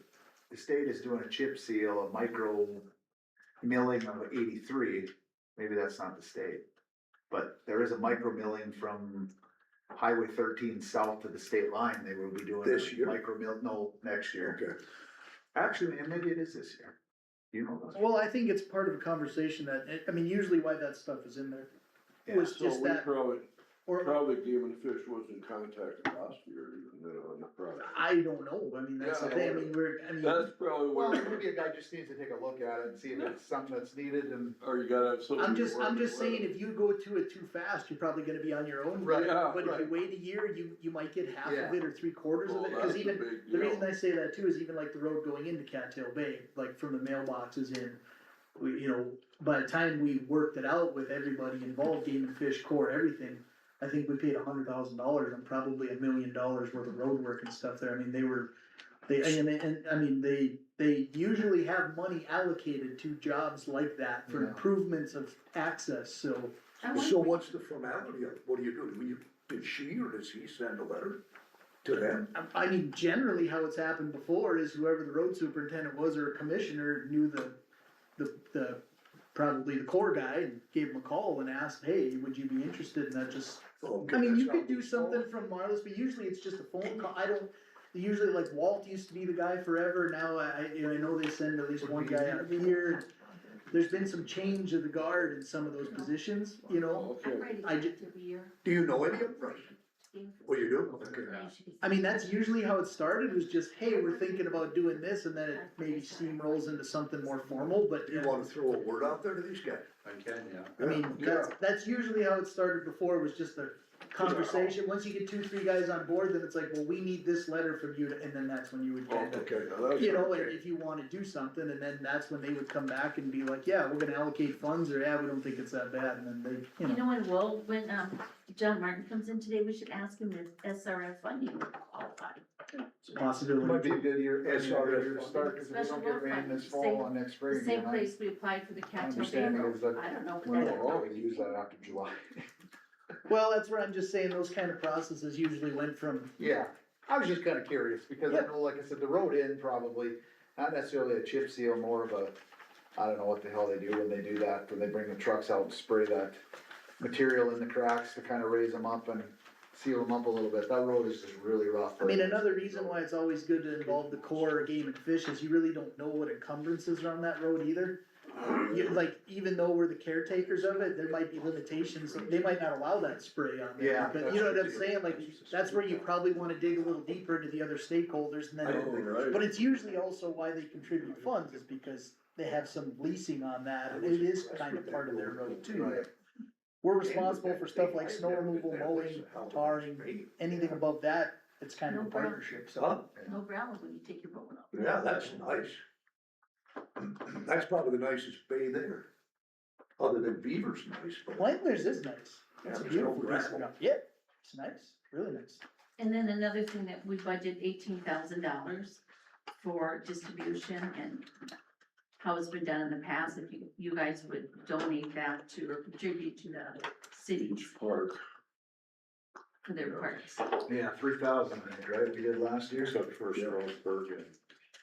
Except for what? Well, Strasburg has two different, Strasburg. 250. It's in the minutes, how you did it last year. Yeah. That was split up. They were two split up, you know. Linton. Got three. Oh, it's in the minutes. Hazelton, Hague, Kintyre got 15, Strasburg got 1,500, and Strasburg Park expansion. Strasburg still got 3,000, but they have two Yeah. different funds. Right, so they Okay, split. right, how they, I mean, that's basically, right. So last, was that in February, we went to that 6 county meeting? Yeah. Dan and I, and then Marlis was with us, and I brought up about funding parks. 5 of the 6 counties, us being the only one, we're the only one that contributes to the county parks or the city parks. I was surprised to hear that. I was too, right, that's what they indicated, Mark, correct? Yeah. I was shocked when I heard that. And their response was they didn't want the liability associated with that. What would be the liability though? I mean, the city, all we're doing is giving them money to keep the lights on, the city park. I mean, they're not county parks, so what liability would we have on that? I'm just quite, I mean, I I'm just don't know. saying what they said. Joe just left, but he may be the guy to ask, but I just don't think the county is liable, cause we give them some funds to keep the lights on or mow it or whatever they do with their $3,000. That would make the county liable for that park. I mean, I would assume every park's gotta have some kind of insurance in case a kid would fall off of the top of a slide or fall out of a swing. Does your park, let me ask, like Hazelton, do they have liability insurance? They are covered under the city insurance, Okay, Okay. so the park is part of the city actually. Yeah. Okay. So yeah, we did have a kid fall off the slide and broke his arm. Well, the city insurance Yeah. took care of that. So it's essentially an NDIRF. so what about like Braddock Kintyre, do they have liability insurance with the city? Who's here to represent Braddock Kintyre, anybody? She's But yeah, we have liability insurance. We She's just with pay- Kintyre. And Kintyre, Yeah, and Braddock, no, I'm Kintyre, I don't know. okay, does Braddock, pardon? And we're insured through the city. Through the city, they carry liability. So we don't have a liability on that. We're just giving them, Oh, it's It'd be less just a like if you guys donation. making a donation, It's a donation. basically what you're doing. It's for public use. It's not a cost share deal, it's just a donation. yeah. And do you guys, if I can ask, you charge a fee to use like the, what do you call it, the canopy or the park? For families that come in once? They do charge a fee to use the shelters, they call it. Yep, I think it's like $10 or something. okay, If they're reserved though. if the Like, you reserve, don't have- otherwise they can just right. pull up and use If it. you just show up on a Right. Tuesday, you can have a picnic, that's Off the fine. street, Yeah, off the highway. if you wanna reserve it so that way you have it specifically, Yeah, then you yeah. usually have to pay a small. Then you gotta pay. Otherwise, you could come off Highway Yeah, 3, pull in, and otherwise. eat your lunch and go. Okay, okay. Is there somebody here from Braddock too? No, I don't think so. Yeah, down Yeah, small. Mrs. Rambo's here from Yeah, Braddock. Mrs. Rambo's is back there. You're just lost. Well, we got a letter here or something from one of the parks, is that from Braddock? That was from Got it. Kintyre, Kintyre, okay. from Ann Mock. Yeah, She just writes that every year. Yeah, it was a nice letter. Okay. Okay, any more discussion on it? So, I had a call about the Braddock Park. That's at least to the city, is that right? What happened probably, let's see, when we had our 100th anniversary, which was in '84, Pete and Mary Ellen Naden donated the land for the park. And somewhere in the process, it never got recorded. So it is now currently in Tammy Naden's name, but we've just taken care of, we didn't find out until recently that was the case. We thought the park was owned by the park. Well, would she issue a deed, Tammy conveying to Braddock Park? Would she convey you guys a deed, being you never recorded the first one? So that it's legally I done. talked to Theo, and Theo said, as far as they were concerned, because the park doesn't take care of it, then they're going to have to do all the mowing and taking care of that, and, so we could do a lease on it or something, and, if that makes everything better. We have But we've maintained everything there for the last, What do you read? the century code here, Joe printed for me this morning. And it said that those parks can be owned or leased by the municipality, so you could have a lease if you don't wanna, we don't have an actual lease, we've just got a verbal agreement. okay? I guess I would like to see it written out, Yeah. just so it's official. I think you should, just for peace, Keeps the landowner, get a lease agreement written. Like By the Commissioner parties Rayburn has said involved. multiple Huh? times, you change hands in 8 years from now with all new commissioners and something's not on paper, everything can change. I mean, I'd get paper done, just so there's a paper trail, this grandfather deal does no longer Well, I hold mean, weight. yeah, cause I mean, the other argument for the sake of the landowners is that if there isn't a lease from the city, I think it would be very hard to have an insurance policy Oh, that yeah, covers it if it's on right. private You property. can't. Like, No, for the sake of the Nadens and for the city of Braddock, they should have something, I mean, Do you hear this? There should be sake of security for the city and for the Nadens. If something would happen, a kid would fall and get killed off of a swing or paralyzed. yeah. So there's not recourse onto the Nadens. yeah, for both. Yeah, I would say, I mean, even if the lease is just for $1, just for a transactional purpose. Just so for you a buck, can- yeah. just for verbiage within the contract. They'll get together with the Nadens and have a lease drawn up. Have it drawn up and bring it to us after it's drawn up to the committee, Mhm. that we've got something that it gets filed. Get through. So there's something as of record, Okay. okay? Anything else, guys? Well, I guess we We would. just need- have to do that. Yeah. Yeah, It's just smart business to do it. well, there's just always a lot of changing hands. Yep, because it changes. I guess one other thing, I was just curious, when did we start giving money out?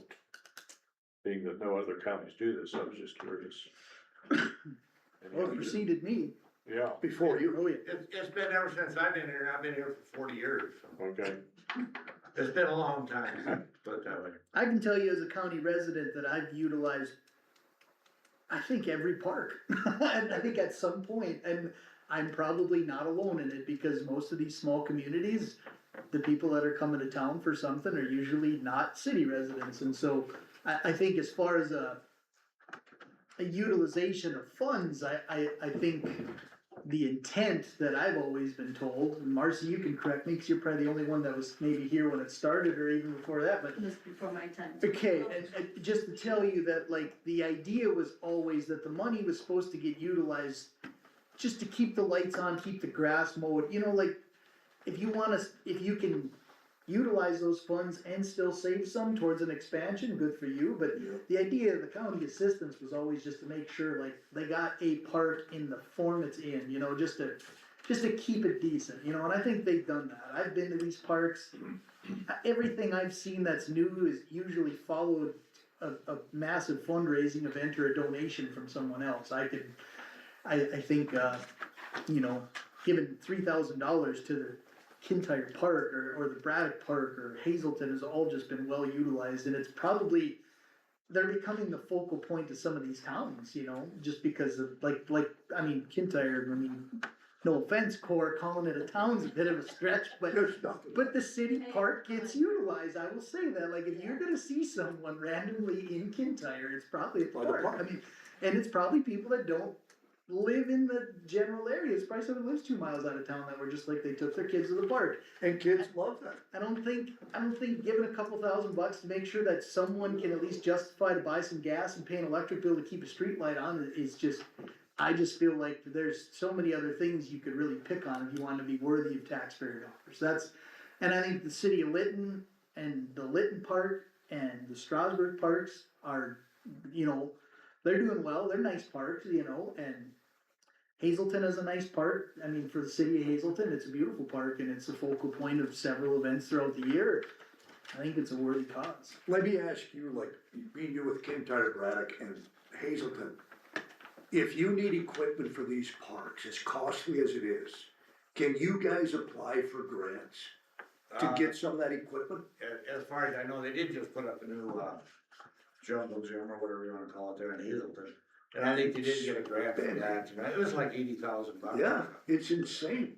So, obviously, this money that you guys give, it's for the mowing and probably paying a caretaker, you know, and right now, I think they're doing it on a volunteer basis there at Hazelton, cause they don't have the money for paying. Yeah, we've raised taxes, in the city of Linton for the park board. Well, you got like 2, 3 of them in town, right, in London? Well, we have a new one going up down here in Old Some of them are Town. private though, like those. Well, it's privately built, but it's Like gonna be Paul. taken over by the park board as far as maintenance on it. Sure, But but it's Shaman Park and Lytton Park, or is That that is the county? Linton Park Board. That's the Lytton, right? Yeah, Okay. so we pay for a lot of mowing, but, you know, we've got, I think the LIDC is going to be putting in a pickleball court just east of the pool. I mean, so we get donations, the From park board does, well, from organizations. Okay. And I think that they have to rely on that, cause everything is getting so expensive, but I know our parks get fairly heavily utilized in Linton. I mean, that, you know, when the pool's open, that park is, and it gets, I mean, it gets used all summer long for events. well, and I What do think, you guys have, Lions clubs in Hazelton? We have Lions Club there, yeah, that's how it actually started, the park, the Lions Club actually got the park going. Okay. But no, it does get used a lot, I mean, you know, and there's expenses to it, you know, of course, like everything else, you know. well, I I know mean, when your community days, there's always people, that's your gathering point in Hazelton. That's, yeah, and community days, that would be the big time. Yeah. well, and you look at even like whether you're talking Seaman Park or the Lytton Park, I mean, you have things like the baseball diamond, the baseball club's a part of that. If you're gonna have projects in the area where there's campers, if they're gonna stay in Hazelton, they're probably staying at the park, so, I mean, it generates revenue even just by keeping the lights on, keeping the doors open, keeping the grass mowed. You know, it's just enough to keep them going, cause it's, I can tell you, being on this county deal and watching what happens in these rural areas, like, preservation of some of this stuff is getting harder and harder, and there needs to be some, you know, if you think it's a barrier for the county to contribute to a park, like, just imagine if the park goes away, you'd be like, man, that's such a shame, like, so, I mean, I feel like the small amount we give them to just help keep them open. You go ahead. I hear pushback, and I've heard it not from a ton of people, like 1 or 2 people. Say, wow, the people, the landowners, the farmers are paying too many taxes the way it is already.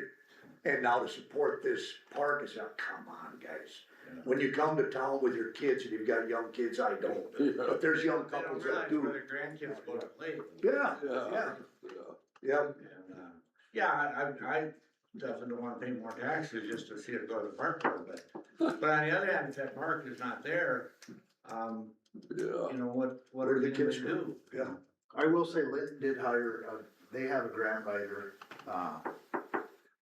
Keller that was here with the, she works Oh, for yeah, Senior Citizens. yep. She's a grant writer, Okay. and she has written several grants for the park board in Linton, and Oh. gotten a few of those. There is money out there on occasion, it's a worthy, I think they pay her on a contract basis if she writes a grant. Wouldn't be a bad idea to look into with some of these smaller parks, if you want a new jungle gym, there's grants, and it's not always available, but she keeps a pretty close eye on that for the city of Linton. Okay. Do you know her? For the Linton Park Board. Do you know her? Becky. Yeah, Becky Keller. I don't know her personally.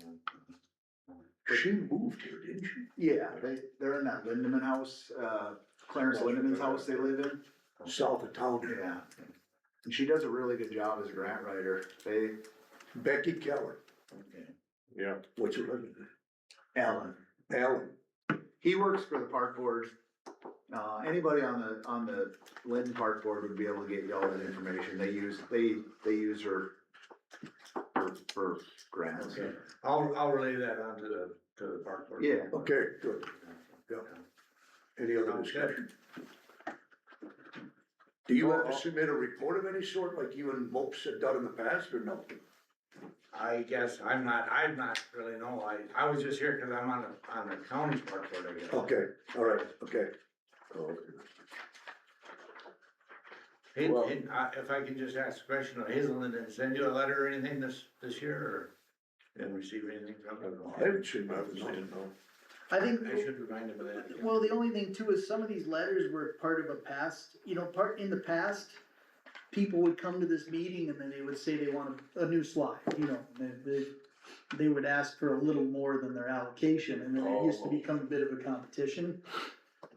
And not to sound like I'm taking credit for it, but I just basically started making the motion to basically give everybody the same amount, cause the intent was never like, we're gonna give you a bunch this year, and these guys none this year, so that you can buy your slide. It's like, no, you guys do your upgrades, we're just trying to keep you guys open. That was all the intent of it was. I didn't want it to become a bidding process, or all of a sudden, the Strasburg people get more, and then the Hazel, and then why are you sticking money into Kintyre? Well, it's their turn, like, everybody just gets the same amount, you go figure out your expansions after that. I know you guys discussed that like 2 years ago, well, the Lytton has their quasi, maybe they should get more, and then the Strasburg next year, and I think you guys. I never advocated for anybody to get more or less, it should just be enough to keep the doors open, and so that's why, once that motion started happening, where everybody was getting the same amount, I think everybody felt satisfied enough that maybe some of those letters have stopped, cause it's like, well, what's the difference, they're gonna give us the same amount, so.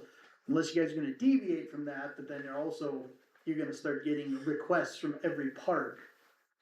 I just didn't really feel like that was fair to give one more than the other technically you should give more to the small ones because they don't generate enough revenue. You should give more to the big ones because they're better and none of it was fair anyway, so just do it. Let's just go equally like that. Yeah, if there's anything, maybe bumping it up just a tish in the budget next year, maybe $250 or $500 each, because everything has gone up so much more. But other than that, I mean, I agree this straight across the board, it's not to buy new equipment, it's not for this, it's to pay. Just to keep. Like Well, Eric for the said, sake of time, I will just renew my motion from last year and just allocate $3,000 to the Lytton City Park, $3,000 to the Hazelton City Park, $3,000 to the Braddock City Park, $3,000 to the Hague City Park, and $3,000 to the Kintyre City Park, and then also $1,500 to Strasburg City Park and $1,500 to the Strasburg Park expansion. But I will have one contingent. I would like to withhold Braddock's monetary amount until they come to us with a lease. Deed, yes. Well, it has to be a lease, something that brings it under the city officially, something that's recorded. Okay. I don't think it's a good policy to be donating money to technically a private park. Like, I don't think it's a private park, I believe it's the Braddock City Park. But there's nothing that truly proves it. A year ago when we didn't know this, it's fine, now that we know it, I think we have to get it proper. So I am in favor of giving them the money once they prove to Josh and Marlis that they have an actual, like, notarized official lease document that the NDIRF would probably recognize, so that, because technically, in my opinion, unless I'm wrong, I don't see how they could have insurance if they don't have a lease. No, they don't have insurance. And so that would be my contingent for Brad. Okay, that's good, that I like, there's a motion to that. Is there a second? Second. By Mel. All in favor?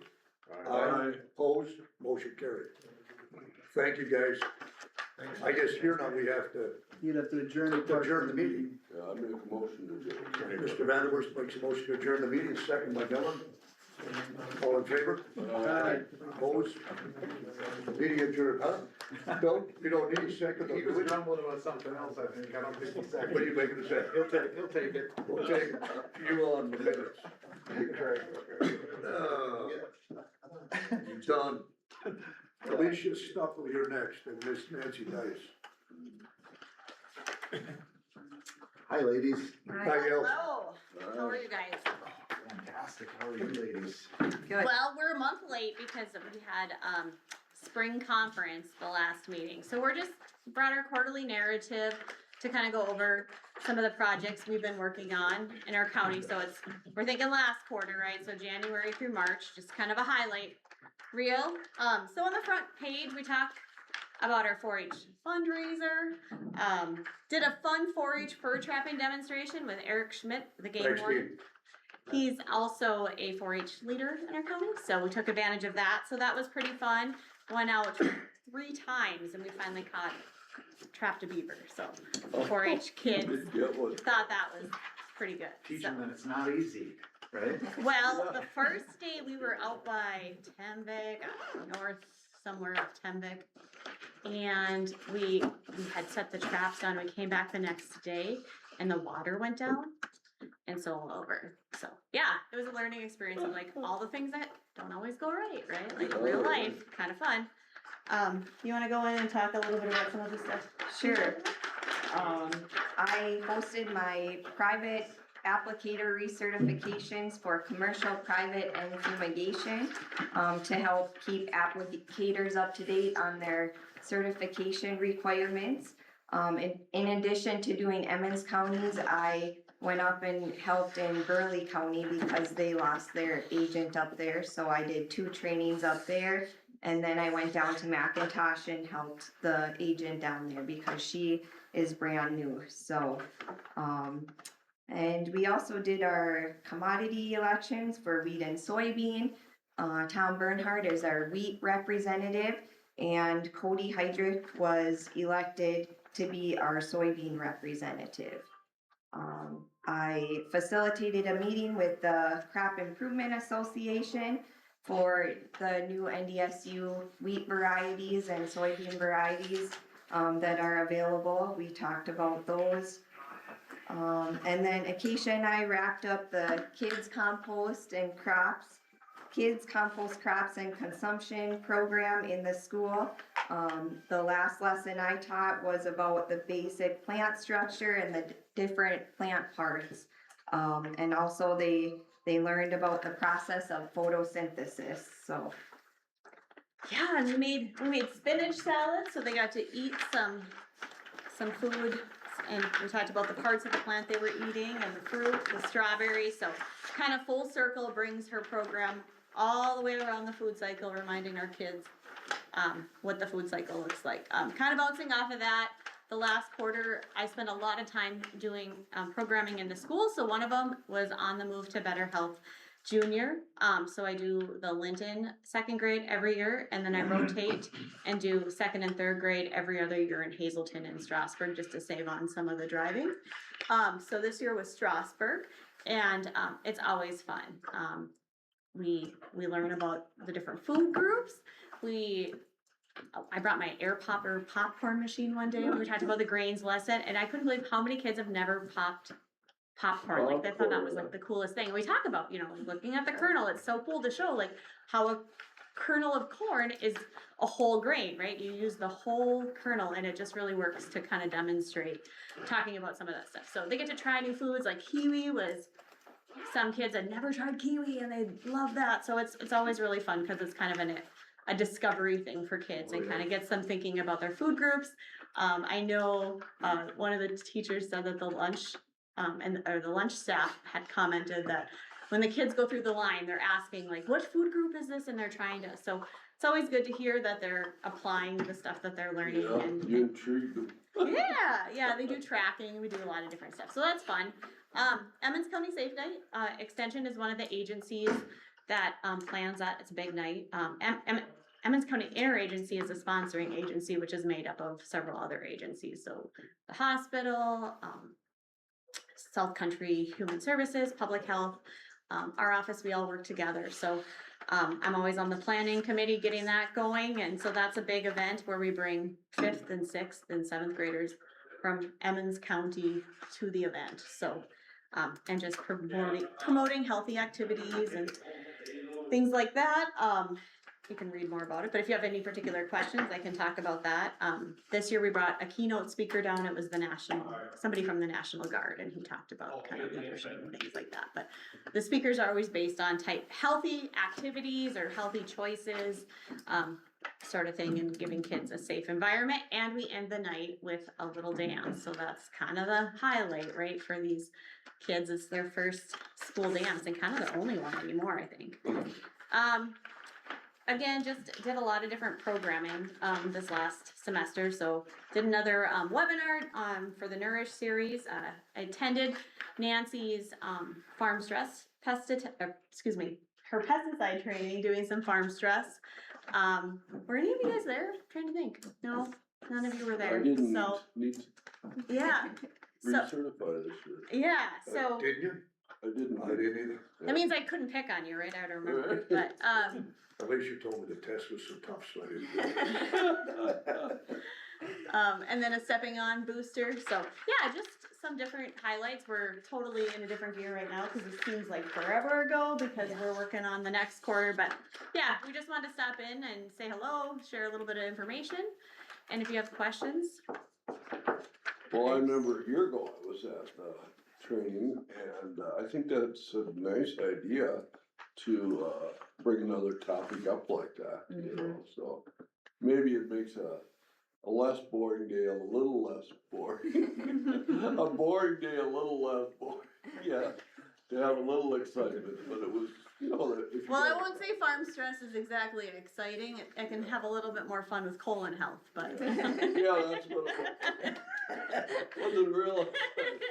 Yeah, no, but I do we try to like piece it in and try to make it a little lighthearted but very serious, because as we know, that's a major thing across the nation in our state, and we wanna be proactive and getting resources and. So do you have any kind of program for farm stress? We have a lot of resources for people. I mean, I get questions, share resources, things like that. I'm QPR, I've done the QPR training, for that and things like that. And we have a lot of farm stress, things we can direct people to, I guess. Okay. But as far as having an actual farm stress training, if we had it, would you all come? Yeah. So that's the challenge, is like, it's a sensitive topic. And so, in my experience, we have to find ways we can tag it onto things where people are already going. Because it's hard to get somebody to come out and talk about It is. that. So I have worked over the years, like a long time ago with the Soil Conservation District. They brought me in and we paired up with some different meetings and stuff. Recently, we haven't, and let's really hope we don't need to. Like, we don't have a drought and we don't have to. Right. Some of those things facilitate when there's other meetings, then we'll, you know, if she's having a drought meeting or something, like we tack some of that on to that, but it's a tough subject and it's tough to reach the people that you need to reach. So you just try in all forms and just try to have those conversations. There's some other important dates and upcoming things we have on the back that you guys can take a look at yourself, but. Okay, very good. Thank you, guys. Thanks a lot, you guys. Appreciate it. Next item is Sam Renshaw, update on restrooms at Langler's Bay. Morning. Morning. No cookies today? No cookies. No donuts It either. was your turn, Sam, you didn't get the memo? Well, you didn't eat any last time anyway. Toilets, I got a hold of the outfit, builds them or whatever, sends them out or whatever they do, they build toilets for recreation areas. Toilets $8,000 or $8,800, all rock. To just the top of the toilet where the lid goes on and stuff would be $1,170, $437 a piece, plus $300 freight to get them here. And those are like the stainless steel ones Yeah, though, right? I think, whatever they are. Pretty expensive, so. $430 a piece. It's not any different than a porcelain toilet, hardly. It's not big a deal. That's, that's what they get. That's just what it is. So what's your recommendation, Sam? What do you wanna do? Well, I don't care what you guys do, but if people bitch because they're gonna sit on a steel lid, then they line it with toilet paper, you know where the toilet paper goes. Yeah. I thought they steal the toilet paper. Well, yeah, they put it on the lid. Oh, cause they They steal don't the have to rest. sit on that And cold cold seat. stainless steel lid. Are they heated? Are they heated? Yeah, no, they're not heated. So that's what they come up with. Oh. And that's what they put in all their toilets that they Yeah. take out. So there's not anything wrong with the toilets down in Langley's. No, there's just the lids are old fashioned type, Yeah. steel round lid. Oh, sure. Other than that, it's, Well, these got an open front on them, an open face through on the lid. They're not just a solid lid. no, they're just, they got the regular top like you said on it, Okay. but they're up, I don't know, they set up about, that's I kinda think nobody drives out there because they're luxury and goes to the bathroom, they're kinda more for emergency. Yeah, but when they get off the boat all day, they get used. Yeah, I mean, I'm sure, but I can't see spending $1,100 to change the lids, and then you said stainless steel again, right? Yeah, I think they're stainless steel, Isn't that what they are right now? yeah. So, I mean, we're not You really, can't change the lids on yeah, them, really. we're not really making an upgrade, and I don't think we're gonna put $8,000 toilets out there. Not much heated. Yeah, I can't see really. They're not doing much. 8,000, they're 1,100. I can guarantee As you, soon when as my the blood camera gets turns cold. off, I'll tell you some stories about things I've had to do out fishing and hunting, I tell you what. Yeah. Them bathrooms are luxury. compared Yeah, to what I you guys had I to would do, much so. rather have that bathroom than sit on Yeah. cold steel. Right. It's up to you guys, whatever, I got the price from them, Yeah, and I can't change the price. Well, I no, appreciate. yeah, no, getting you that, didn't do but- nothing wrong, but yeah, I don't, it'd be different if they were broken or they needed. Yeah, I just can't see spending money on new toilets or lids to replace stainless steel lids with stainless steel lids. If I gotta go and it's 80 below, I'm gonna sit on a frozen lid and go to the bathroom, I don't give a damn. Yeah, you ain't gonna hold it to get back to Linton, you're Yeah, gonna no. go. But then you do get used. I'm gonna go back. Oh, yeah, no, I mean, I think they get used, but like you said, I mean, at what point is what we're providing just enough? Like, I think it'd be fine to just leave it the way it is. Leave it the way it is. What do you think, guys? It's up to you guys, That's a It's- consensus? I just gotta. They're for emergency purposes, like I said, they're not a luxury spa. You can go behind the hill too. Yeah, exactly. I mean, if one gets ripped out of there or it's falling apart where it's a safety issue, then I think that's a Then different. you gotta conversation. replace it, yeah. Okay, that's all I wanna know. That's it? Okay. I think we're That's good. what I tell them when they ask me. That's right. Tell Materi said they're too expensive. No, Yeah, that's what you, Terry that- said. that's, you know what you can tell Go them? pinch in the corner. What you can tell them is to replace these toilets is $9,000, and to replace the lid with the same lid for $1,100 just isn't feasible. I mean, You replace the whole toilet first. yeah, exactly, exactly, Okay, that's, thank you. but I got to. Yeah, no, I know, I appreciate you doing it, but I just can't. I don't see- use Tell them it's not your fault. I don't use them unless I have. There you go. It's Unless you have, I don't even, unless you have. It's Chairman Dan Materi's fault. Yeah, okay, all Okay, good. thank you guys. Mr. Wrench. He doesn't appreciate luxury. Yeah. Yeah, okay. Item D, okay, approval for the chairman to sign the funding agreement between the North Dakota Supreme Court and Emmons County for clerk of district court services. Do you see that? Same thing that we get every. We get that every year, do we not? Last month, you agreed to enter into agreement with them. This month, I actually have an agreement. Right. So this one, is it okay by you guys, do we need to ask for a motion to approve? Yeah. I ask for a motion to approve. I'll make a motion to approve. Mr. Miller makes a motion or second to the approval Second. by Mr. Magrum. All in favor? Aye. Opposed? Motion carried. I will sign the agreement as we do.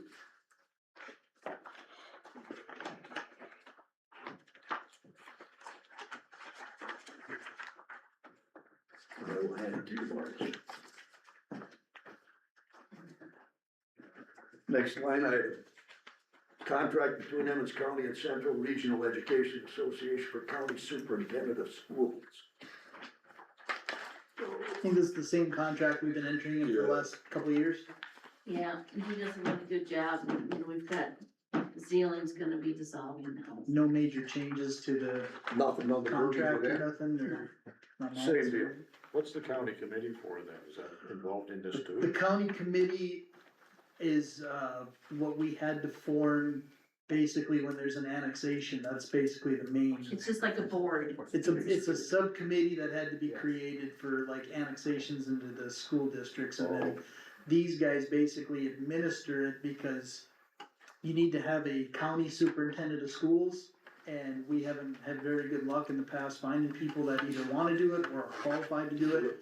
So several counties have been contracting out with basically an entity that has a superintendent that will, it's kinda the same thing as our emergency, with Mary Sanger, you're just contracting an outside source for a qualified person rather than finding your own. Okay.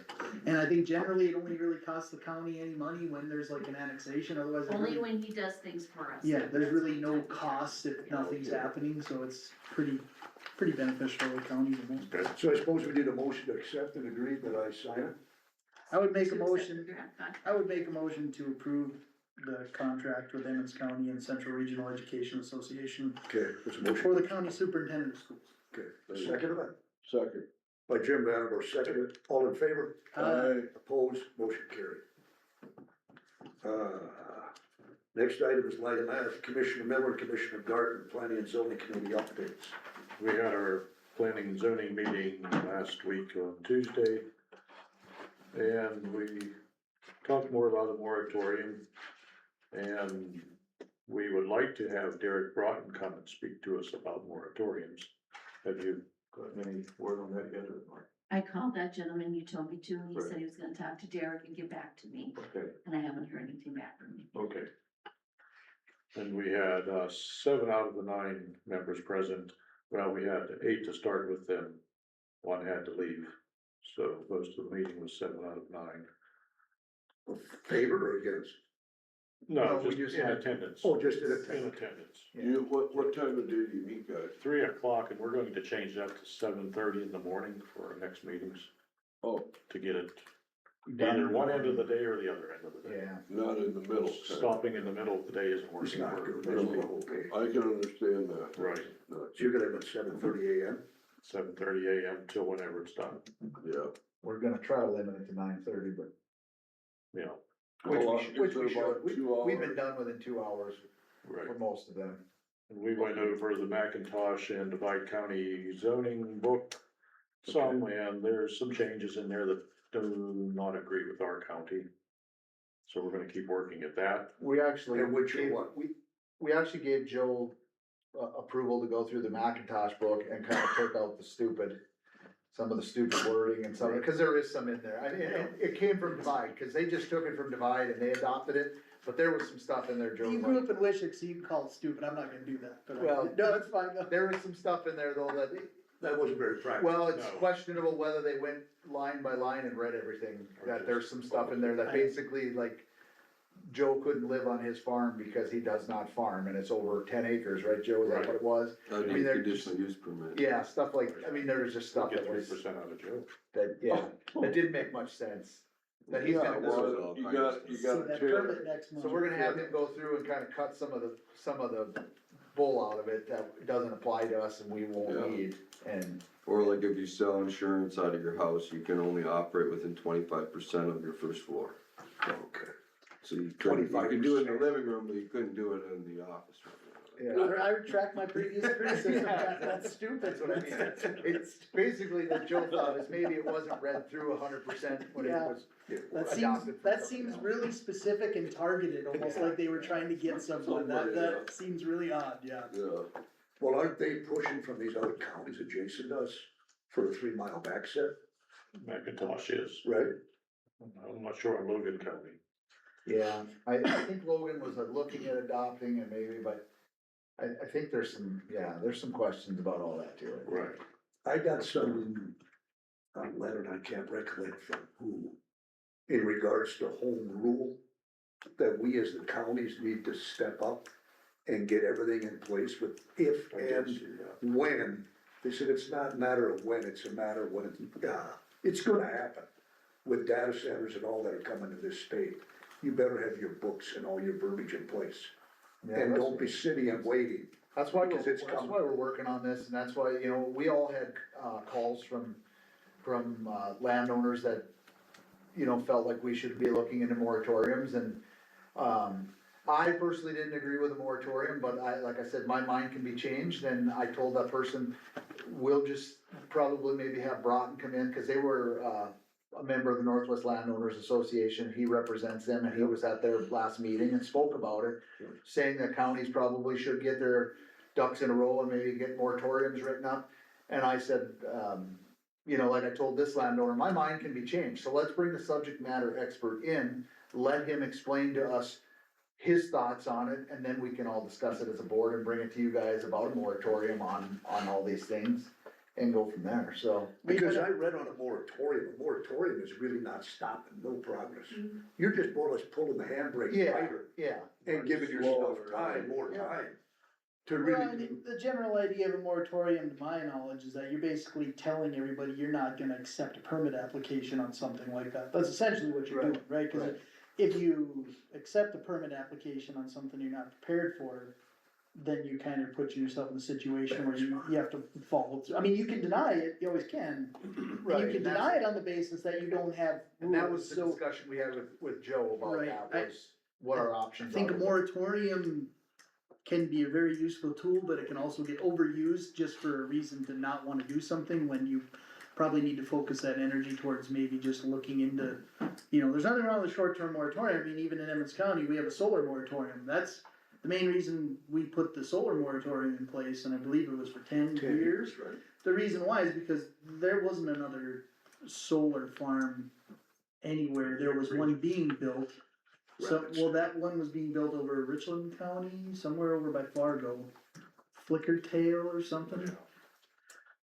And so we were just kinda curious, like, how that was gonna work out, and because even in North Dakota, there was just very little on it, and Well, the board is kinda split on the moratorium, that's why it's just best to bring a subject matter expert in and let him explain it, but on that same subject, the question that the board has for the commissioners is, are we allowed to spend any money, like, obviously Broad's not gonna come in and do this for free. Right. So the question for the board is, are we allowed to spend some money for things that are we're gonna use to progress our Right. our process and our books and Our education. things that are gonna, our education on subjects like moratoriums and, It would be I like, would say absolutely. it would be like a seminar that we go to with the Association of Counties, we have to pay a fee. I That's don't see any virtual. difference in it. and I mean, we're not gonna go hog wild here, obviously, maybe the zoning planning board, and maybe they do have a budget, did you say? No, and maybe that's something that should be in there as a budget, maybe a couple $1,000s that we could use for certain things like, education and talking to subject matter experts, bringing them in, because I truthfully believe, like I said, my mind can be changed on a moratorium, I just wanna know how, what, why, when, and where, and he's the guy that I think is gonna be able to explain it to us all. So you wanna know the legalities of it?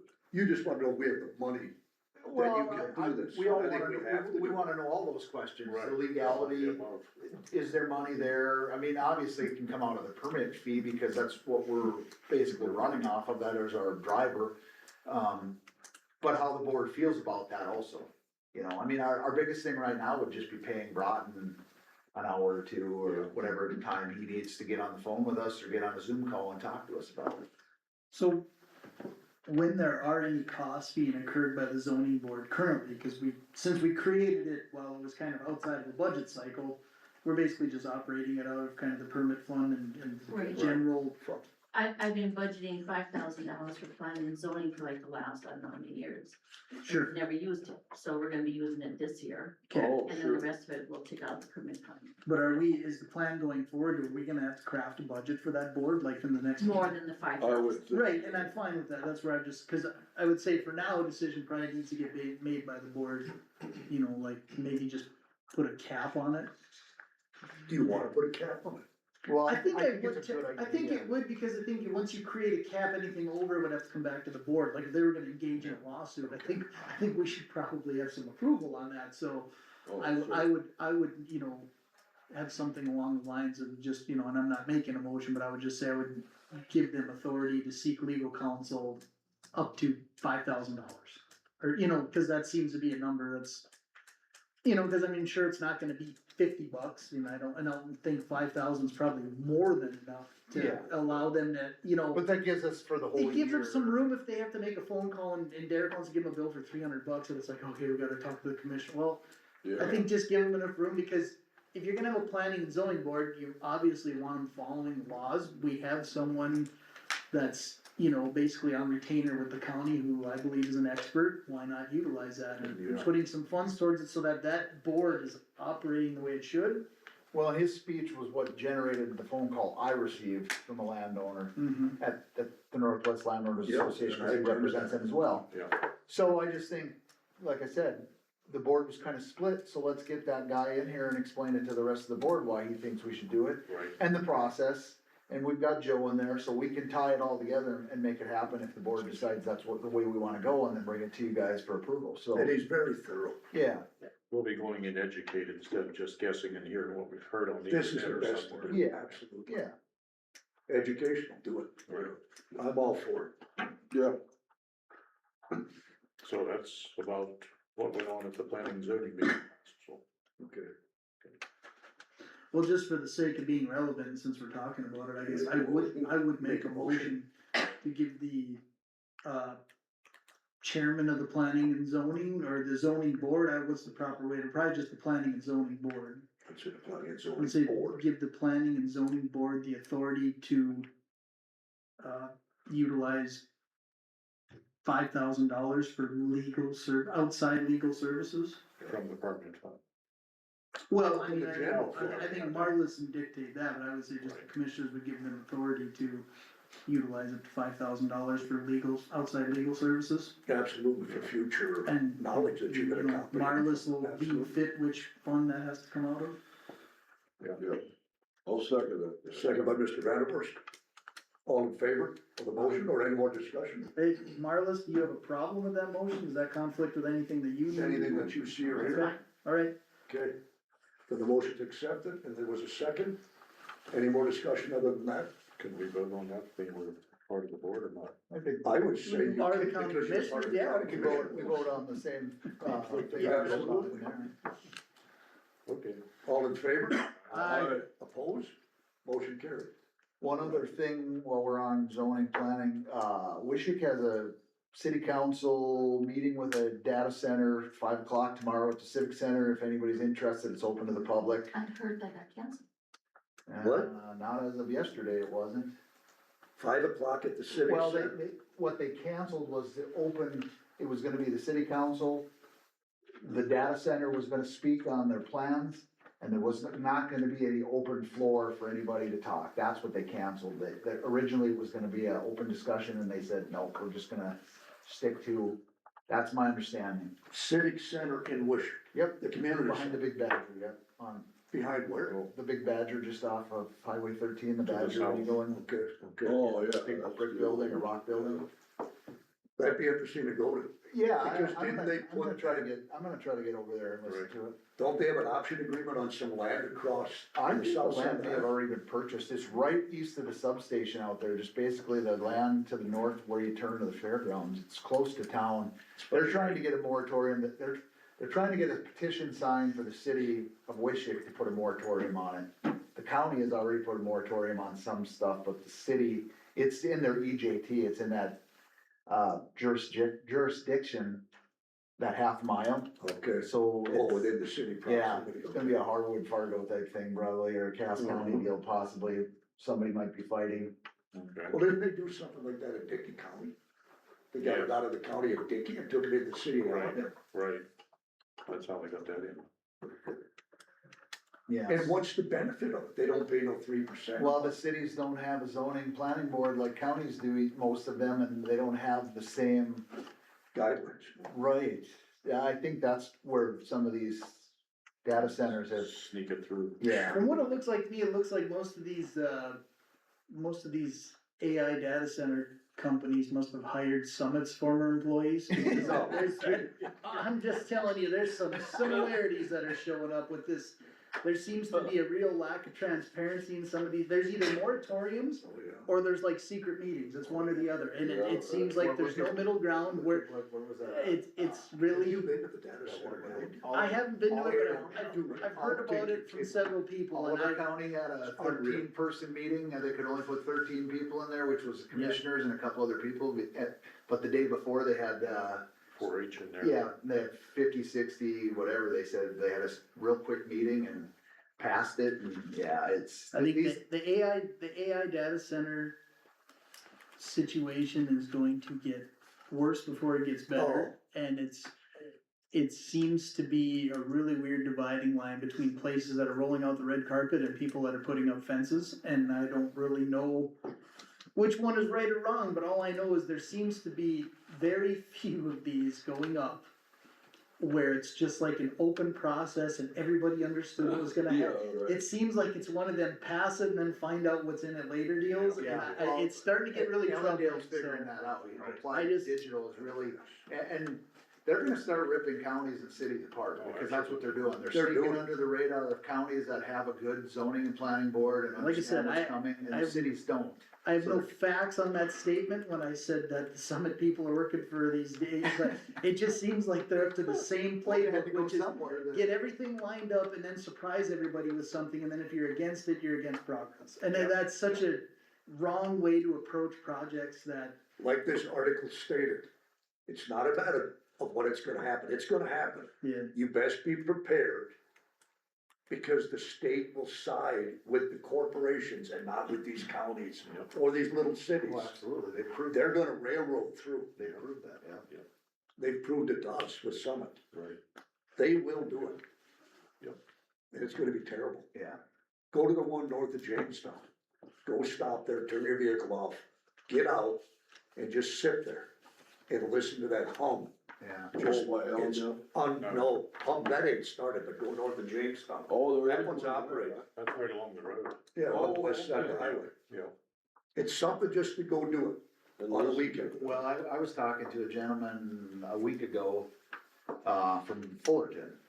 Yeah. And he said even in the little town of Fullerton, which is like Tembec, houses are being sold for 5 or 6 times their value, so their evaluations are gonna go up. And then these people are all gonna leave, It's temporary. and yeah, I mean, rent is 3 times what it should be, you can't find help. I was over there doing a shower for a guy that he just couldn't find anybody, everybody's working for Applied Digital, making big bucks right now, and You can see it on your gas prices at Oh, the yeah. pump. We drove through this, I'm not filling here. Get out of here. it's crazy what it's doing to that area, I mean, it's, Yeah. Destroying it. yeah. They say, well, it's economic development. It's not economic development, you know? It's not. Not for the- They're gonna employ maybe 3, 4 people that are gonna sit in their home on their 7 computers. Yeah, they're not, Running it. they're not very gonna happy be over an there asset. anymore, I can tell you that. well, isn't the point of AI to reduce workforce, like that's, that's gonna create jobs, that's trying to eliminate them, I don't know, I'm probably just a hillbilly plumber from the rural areas. I'm a hillbilly I farmer. don't understand AI, I guess, but yeah, it's a complicated subject, no doubt. Elon Musk says, don't worry about your savings accounts and what you're gonna save moving forward. Don't worry about it. We'll take care of it. Yeah, but they will. So, yeah, but item, we're done with this. Any more input on it? You got any more from the planning and zoning? Nothing, move on. Doug Beaker's in here. A variance on a building permit to add a 20 by 14.3 by 14.3. 3-season room to the north side of the house. Install new siding to the entire house and put on a new roof and build a covered patio on the west side of the garage on section 32, township 132, range 77. Morning, Doug. Morning, Hi, Doug. morning guys. Which of the 3 seasons is this for? We're not sure yet. Depends which decides to show up. Construction season, mosquito season. Yeah. I was gonna say, it could've been a 4-season There's room your this 3 year. seasons in North Dakota. I'm still waiting for spring yet, so Yeah, see if it right. ever gets here before summer. One day, next day.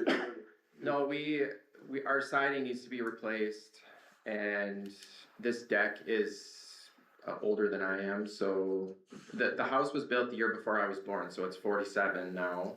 And this deck is starting to rot out, and my kids love playing on this deck. And with the cost of everything, I was like, I do not want to do this again. So Right.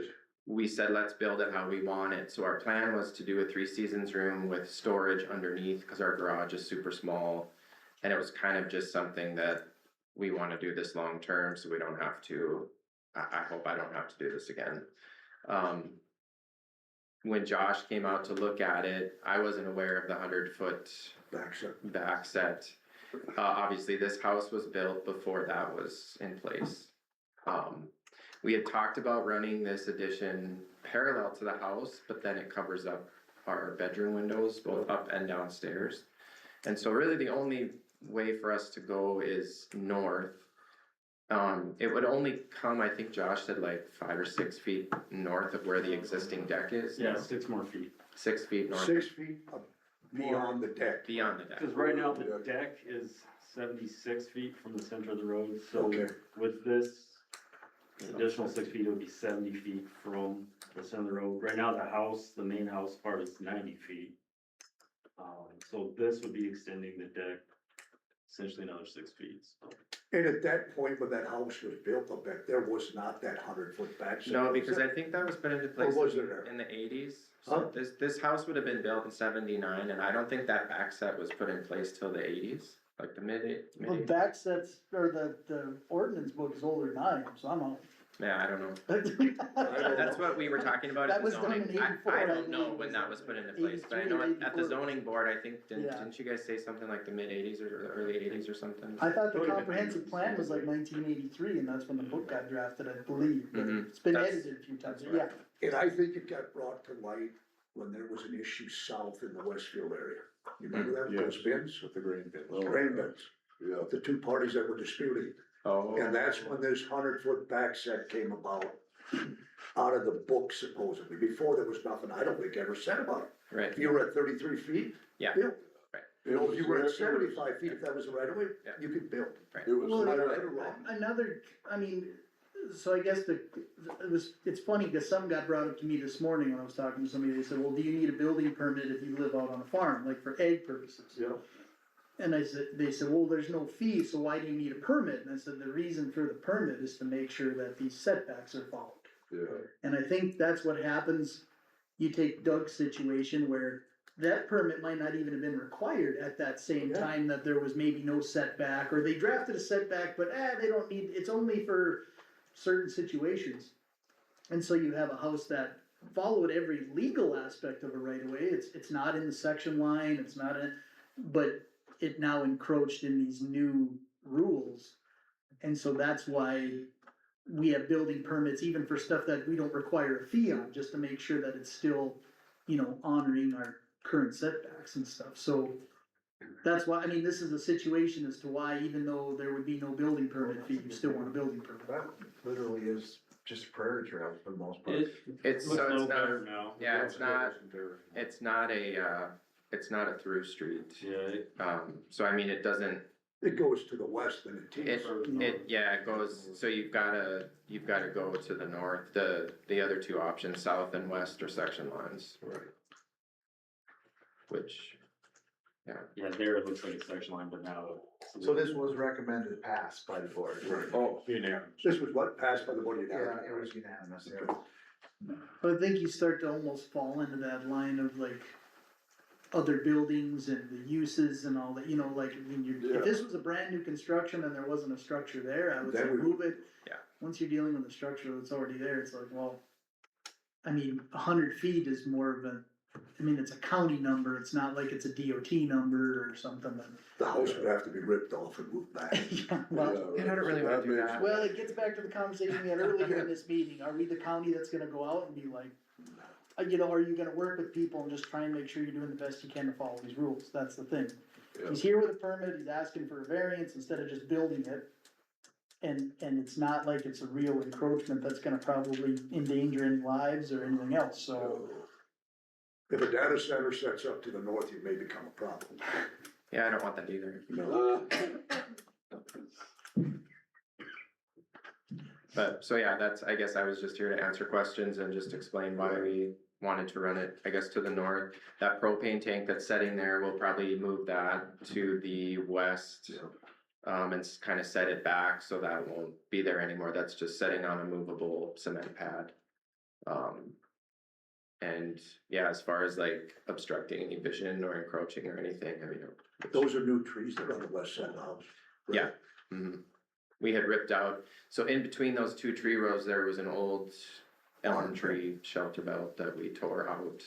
And then we actually did a clean water diversion in between those two tree rows, and then that was quite a while ago when we planted those. But we worked with NRCS and SCD on both of those plantings.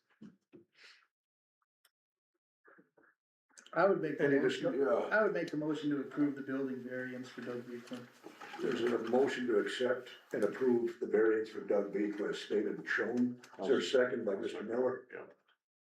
Any more discussion? If not, I'm gonna ask for a vote. All in favor? Aye. Opposed? Motion carried. Go Bill. Is this to approve the Thanks, guys. variance and the building permit, And or the just the building variance? Right? Is that what you have, Mr. Mackin, correct? Yeah, I mean, you can amend it to put both of them in, I think, Or, I mean, now that we voted on it, does everybody understand that, or? Yeah, I make a motion to approve the building permit for Doug Beekler. with the Since I variance. only put variance in the motion, we should vote on it, sorry. So I make a motion to approve the building permit for Doug Beekler as applied for. Okay, I'll second. second by Gardner. Any other discussion? If not, I have a roll call up, just a vote. All in favor? Aye. Opposed? Motion carried. Okay, thanks, You guys. need to, okay, the variance was on the first deal, so you're. Yep, variance and Are building. you still permit. waiting? No baby yet?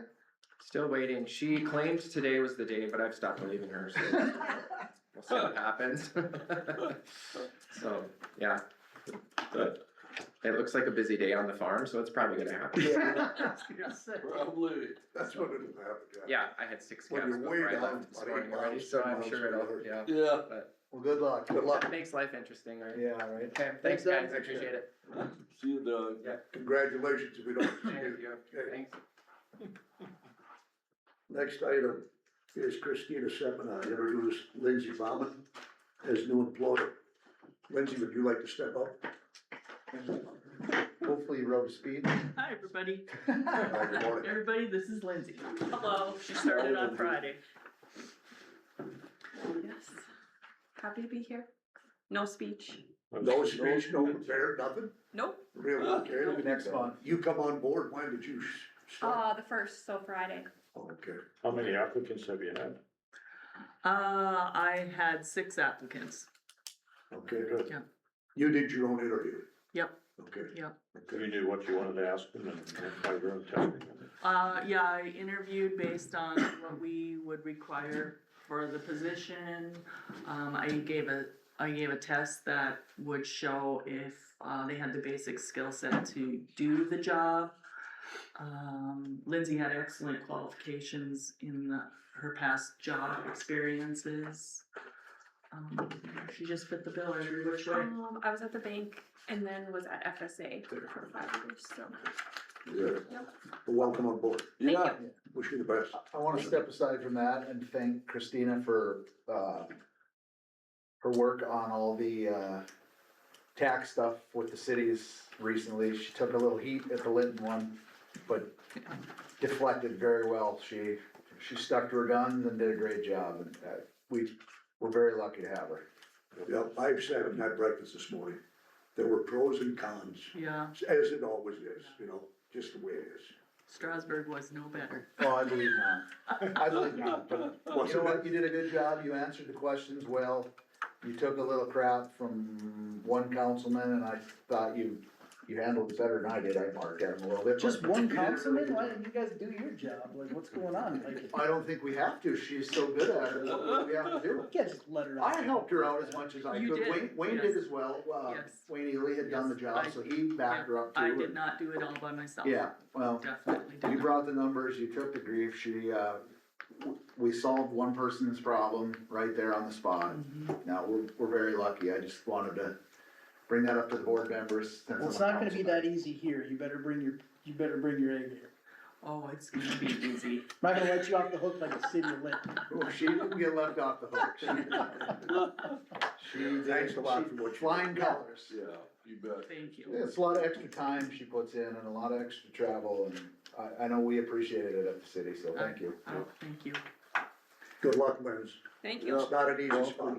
Yeah, She's it's already- not an easy It's been person, good so not far. an easy person to work for, just to Chris tell and you, Josh have she's. been good help so far, so. Chris As long is full of as long as shit. she Tough. can take You're a gonna joke, walk- she's good. Okay, thanks a lot. Thank you. Thank Thanks. Okay, bye-bye. Les Maskell's next. Don't chase her off right away, Chris. Trying not to. Don't you stop in. The variance and building permit to build a 120 by 80 shop on the southwest quarter of section 4, township 12974. Morning, Wes. Morning, guys. How you doing? Good. This was also passed unanimously by the zoning board. So This was the same spot as before, was? Yes, Facing north and south, right? facing north and south, right? The door would face to the south. You'd build that all up, correct? Yeah, I gotta do a little dirt work and stuff like that and get it in there. I don't wanna go any closer to the road as what the grain bin is. Originally, that was kind of the thing, is if I removed the bin, then I had to set back to 100 feet. Yeah, I see I guess, yeah, I'm just gonna ask for the variance to continue on with this project, I guess, and go from there. What are you tying into that old existing shop? I'm not gonna tie into it. You won't tie into it? Okay. In a few years, that one will probably disappear, but. That's gone. Yeah. Okay. Just for the way the yard is set up and for room to get in and get around. That's the only place. And you're moving farther north, right? Just a touch north, yeah. Yeah. I don't wanna have to drive to the shop every day to get into tractors, and if we wanna go out and shoot some hoops or something in the shop, we gotta drive up to the north would be the only other place that would make sense to put it. What was brought up by one of the zoning planning board members was the, page 25 of the zoning planning book, minimum setbacks from center line, number 3, minimum setbacks from center line may be determined by computing the average setback of existing adjacent uses if such uses exist, was brought up. A couple board members felt like that kind of applies to this. Yeah, I think it does. And that's why it was passed unanimously by the zoning planning board.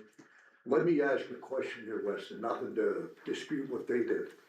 Just looking at this from an aerial view, and you said that shop, the existing shop is probably gonna go out of there. What's your house set back there on the west side?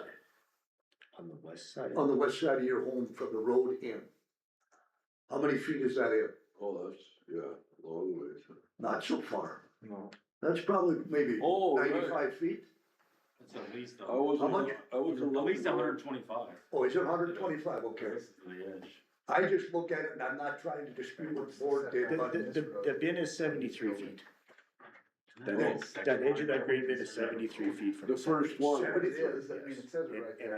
I don't wanna go We have any to further provide closer to the road, I wanna stay right there. I don't wanna be. Wouldn't consider that. Okay. you're gonna go north of the existing shop, right? I wanna go, right.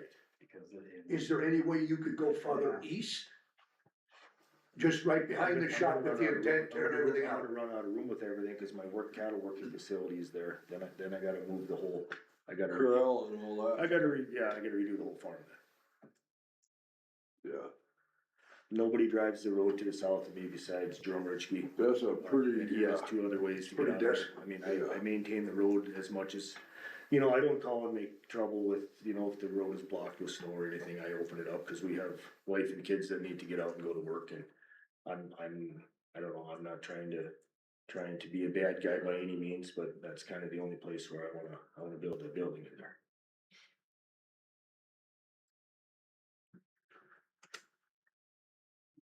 Yeah, that's a wet spot for you, man, through that corral where you've had your cattle in there to the north.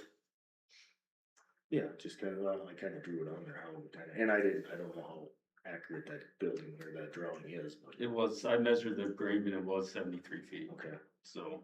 But I mean, as far as how the building was set, Oh, on my little marker drawing that I drew in there, I didn't have to scale or anything like that, how it's gonna Yeah, it's actually, gonna lay in here. like Doug, he had a really nice picture there with his house, with that deal built on there. Yeah. Gotta teach you how to use ChatGPT. Yeah. Is that AI, we gotta get that AI business. Kind of, that's. How would you like it if you had an AI set up? Like those Steve Simons, I never used them either. No, that one's, it's gonna get knocked down, so I can have a little room on the side there, cause I'm gonna have a door be on the northeast northeast corner, and then I'm gonna have a big door to the south. So I can kinda loop around with things and park things in there. Is that an old barn there? No, that's not shop, okay. That's the shop, the old hip roof barn is sitting right there. Yeah. You still use that? Yeah, a little bit, it's kinda getting full of junk too. Cause mine need shingles or metal, and I don't know what the hell to do with it, I put steel on it a couple years ago, just cause it's in such nice shape, so I put steel on the roof. As long as the roof's good, they last for a while. Yeah. Well, Any more discussion? going off the recommendation of the zoning and planning board, I'll make a. I make a motion to grant West variance and permit, building permit. You can do both in one motion? At 73 feet. Is there any second to that? I will second it. Mr. Gardner, is there any more discussion? Mr. Magrum, looks like you have something you'd like to say. Yeah, I don't know, I mean, really, if you look at it, it's actually gonna be farther back than his current corral is and everything, so I mean, as far as even just encroachments or snow or any kind of vehicle area, if someone went off the road, you're probably actually making it safer by moving it, looks like 10 to 15 feet in. You know, if you were just gonna get rid of that corral and move that building flush across it, so. And Wes did mention, I he mean, doesn't have is there a lot gonna of be a- snow issues because the trees across the road catch Yeah. a lot of snow, he said, so. Is there gonna be a door going out to the west? No. Okay. No. Cause that would have been my only other concern, was like an approach or something. Cause then coming out you'd the have to shop. have yeah. So it's gonna be like a closed backside, except maybe like a walkout door or something like that? Nothing to the west, there'd be Okay. a couple windows, nothing to the west or the Okay. north. Yeah, that, I mean, that would have been my only concern, was So trying to there come out of the won't be, shop, you know, close enough for that. Cement pad or anything else. Yeah. It's gonna be. No, It's gonna be grass, the only thing No I more. would, There's already existing trees and Yeah, bins and I everything else already there, I mean, it's be different if that was a federal aid road or something, but, Yeah. honestly, if West moves out of there, that road's probably not even gonna get used, so, yeah, Yeah, probably not. There's a It's lot a of. long, it's a long stretch of lonely road. yeah. Well, I have no objection. So there's a motion and there's a second, no more discussion. We'll do a vote on it, all in favor? Aye. Opposed? Motion carried. thank you. You bet, Wes, thanks for coming in. Do the building permit also. Was your motion for the variance and the building permit? And for the building Or permit. did you do like what I did? He did, you did them both. Did you? Okay. Okay, They were both Yeah. brought forth by Jim. I missed that on the first one, Second. that's why I did And that. approved. And then can I, Go ahead. after the fact here, would it be possible to, on the north side of this, to, when I get everything corralled, everything tore out of there, to possibly add an approach? To kind of come in on the north side of that, to come around the corner?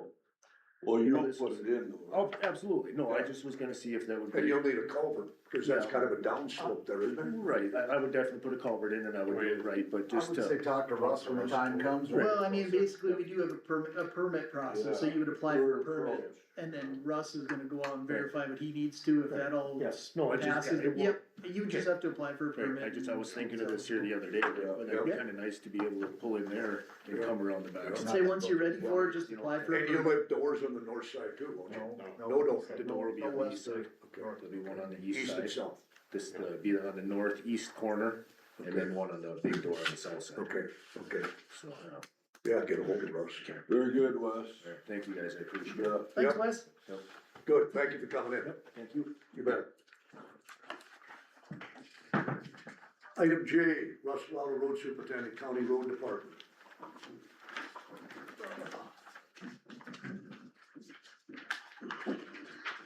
Morning, Russ. Morning, Russ.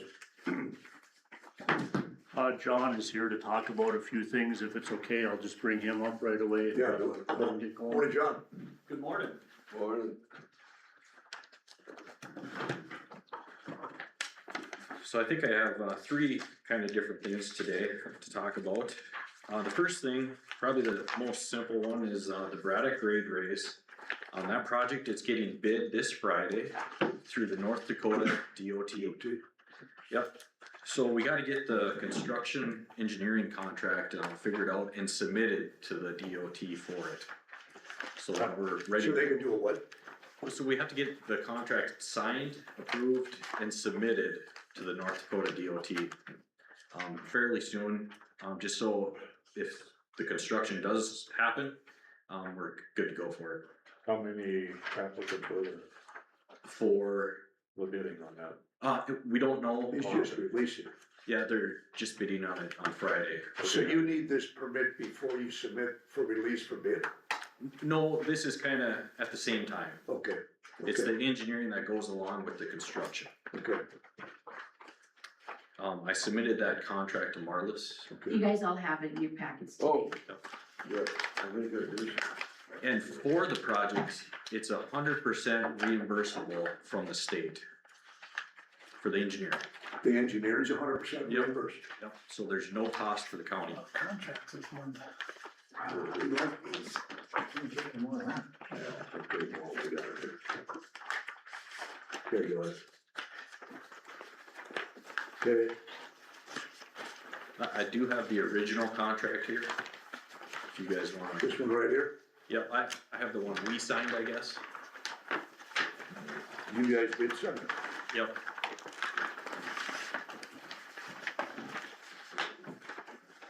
I don't have the one. I got Department of Interior, I have State of North Dakota, I have, Superintendent of Schools. I Anyone don't have one? don't know, I guess I don't. It wasn't sent to you, it was in No, your it was packet. here. Oh, here today? Yeah. Oh, Today's. I was looking in my No, orange morning. packet. Yep, it didn't. I was looking in my paper packet. No, it was here. Morning.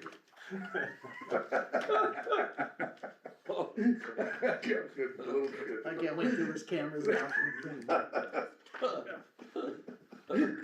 Tell us more about the AI data centers, Dan. Okay, Aaron.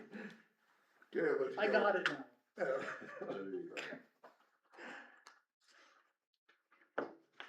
So that's just basically a technicality. Need to be approved, yeah.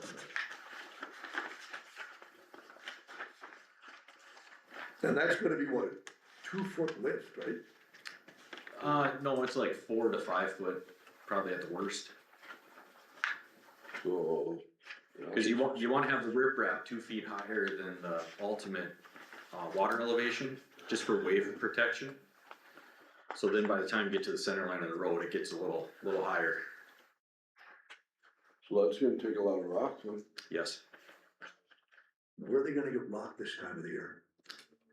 That's up to them. That's up to them, yep. They were looking.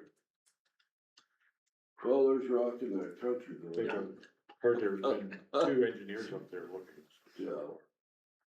Yeah, it was kind of the right size, I'm sure.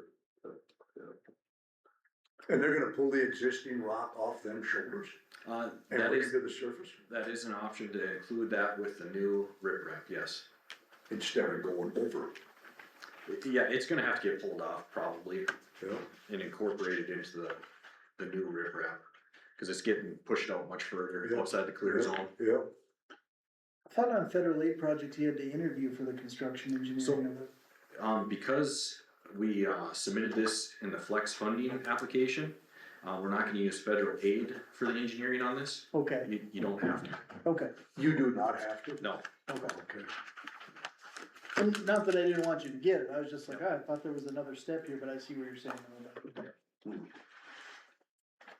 Well, I guess I would make a motion to enter into a construction engineer service agreement with Wold Engineering for the Braddock grade race project.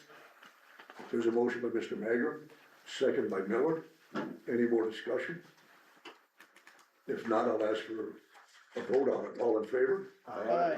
Opposed, motion carried. I'll go ahead and Should sign. we just have this one signed and then you take it back? And you could keep the original and just scan it to me whenever you get a Okay. chance, if that's easiest. So I'll leave that here for you. Okay. The next thing I have is the Cattail Bay, cement stabilization, project. This is an SRF funded project. And, we were hoping, we have the plans and specifications ready. So the next step is to authorize us going to bids for it and approving the plans and specs. This is that 2 miles on the Cattail Bay Road cement stabilization.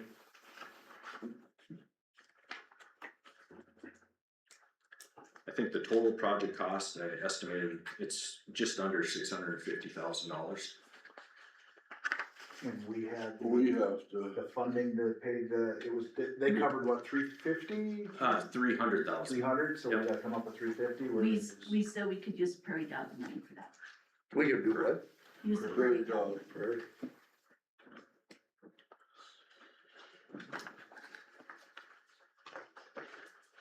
Well, And we're doing this one alone, right? well, are you? Some of it, Yeah. I mean, we're doing the dirt work side of it, I guess, basically. We are. We had some discussion on that at one time, didn't we? That maybe we should try to bid it out and see what, Well, there was quite a bit of discuss, there was talk about pulling the shoulders, and then there was talk about hauling clay in to use that, and which would probably give us a better product in the end. And we have been out there, I've been out there personally a few times, with the blade and started pulling on them shoulders and stuff like that. I was there. Couple commissioners did get to see that the material is just kind of what we expected, it's just not very good stuff. It's all swamp muck. You know, so I did talk with Sean Gloss about clay. He does have it available. He's pretty sure he has that much, but again, there's no guarantee. He's digging into a hill, so at any time it can run out, you know, but. Rudy was telling me there's some, is that the same spot? Rudy was saying that they had pulled some out when they were working on that. Years ago. No, a couple years ago when they were doing a little bit of work out there, there's a spot that's got some open stuff. It is open already, right under Old Homestead is where that's at. Okay. Did they get dirt though when they built that stretch from the mailbox south? Cause they No. built that up with clay, didn't they, Aaron? No, that came out of Mark Vandervoort's pit. When they did that stretch? Yes. Okay. Sean is actually at $2 a yard. Sean Glass was for the clay. Of course, there's hauling involved in that. John has it estimated around 30,000 cubic yards to do that project, to get the raise that we need out of it. So, you know, we're looking at possibly, I'm gonna say somewhere around that 100,000 range, give or take. The gloss for the clay. It's gonna be 60 for the clay alone if we use 30,000 yards at $2 a yard. Probably gonna be more than 100 by the time you factor that, with the hauling and the loading and. Well, cause even with a bar ware, I mean, you're gonna have to strip topsoil and kind of reclaim it too, you know, I mean, when you think about Yes. that, I mean, That's expensive. right, I'm just saying, yeah, I mean, not that it's a big impediment, but yeah. But we are gonna get a better product probably on the roller. Mhm. And instead of pulling sides, which is gonna take time, I mean, we're swapping a little bit of manpower to haul rather than to. Russ, let me ask you, on the area from the highway in to the swamp, are we gonna pull those shoulders up? Basically, from what I've seen there and stuff, you can, when you start at the highway, you can go down probably a good half mile, maybe even closer to a 3/4 of a mile before you start running into, bad product. So whatever we can utilize, we would utilize. You take the gravel off the surface, right? With a scraper or with a blade, whatever, rip it and pull it? And me and John have talked about this again there, the gravel that's there, and this is just my opinion, we can do whatever you guys recommend. The gravel that's there just, it has no clay in it whatsoever. It's from that pit for better, was that sand pit? Well, it's throughout the years, they bring it in from different piles there on that Vandervoort stuff, you know? And it's always, the whole area lacks clay, it's not just there, the whole southeast or west part of the county is short on clay, you know? So, in my opinion, if we are gonna do it, between the time and the effort of recouping that gravel, taking it off, and then trying to relay it on new material, you know, it doesn't work now. I don't know why it would work later. Moving forward. Right, so I would like to skip that part of it, basically just leave it there, go over the top of it, and bring in new gravel is what I would like to do, but again, that's all. Would save a lot of time though, wouldn't it? I mean, to not strip it off would save a lot of time just to go probably back over it. Don't make good on that. Right. It's tough because the biggest issue we've had is, so we crushed that pit down at Vandervoort's and it's glorious stuff in an area where there's clay. Yeah. If in a perfect world, you'd take the pile at Mark Vandervoort's and drop it off by Kenny Woolbaum's and then take that pile, put it down to Cattail. Cause everything those piles need are also and it's the reason why the roads in the Braddock area are muddy. That's heavy gravel.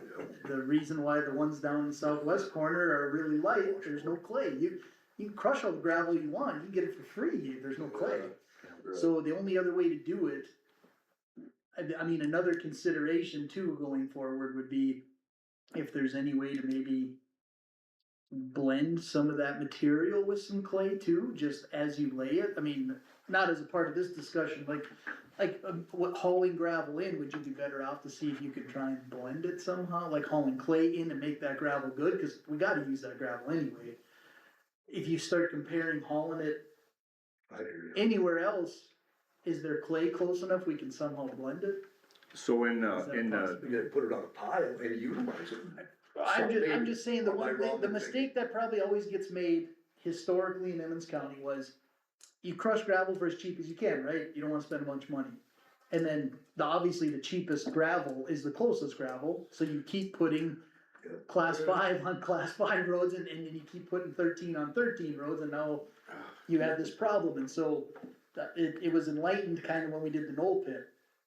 Francis started hauling rock in, we had to start making gravel, and I think that's the future in Emmons County. You're gonna be lucky to find 2 materials, and you gotta bring in your third. And so that's probably the only way to really fix it, is not only you're talking about hauling clay for the road, but you really need to consider either hauling that gravel out and bringing gravel in on like a 2-way haul, or trying to make that gravel better.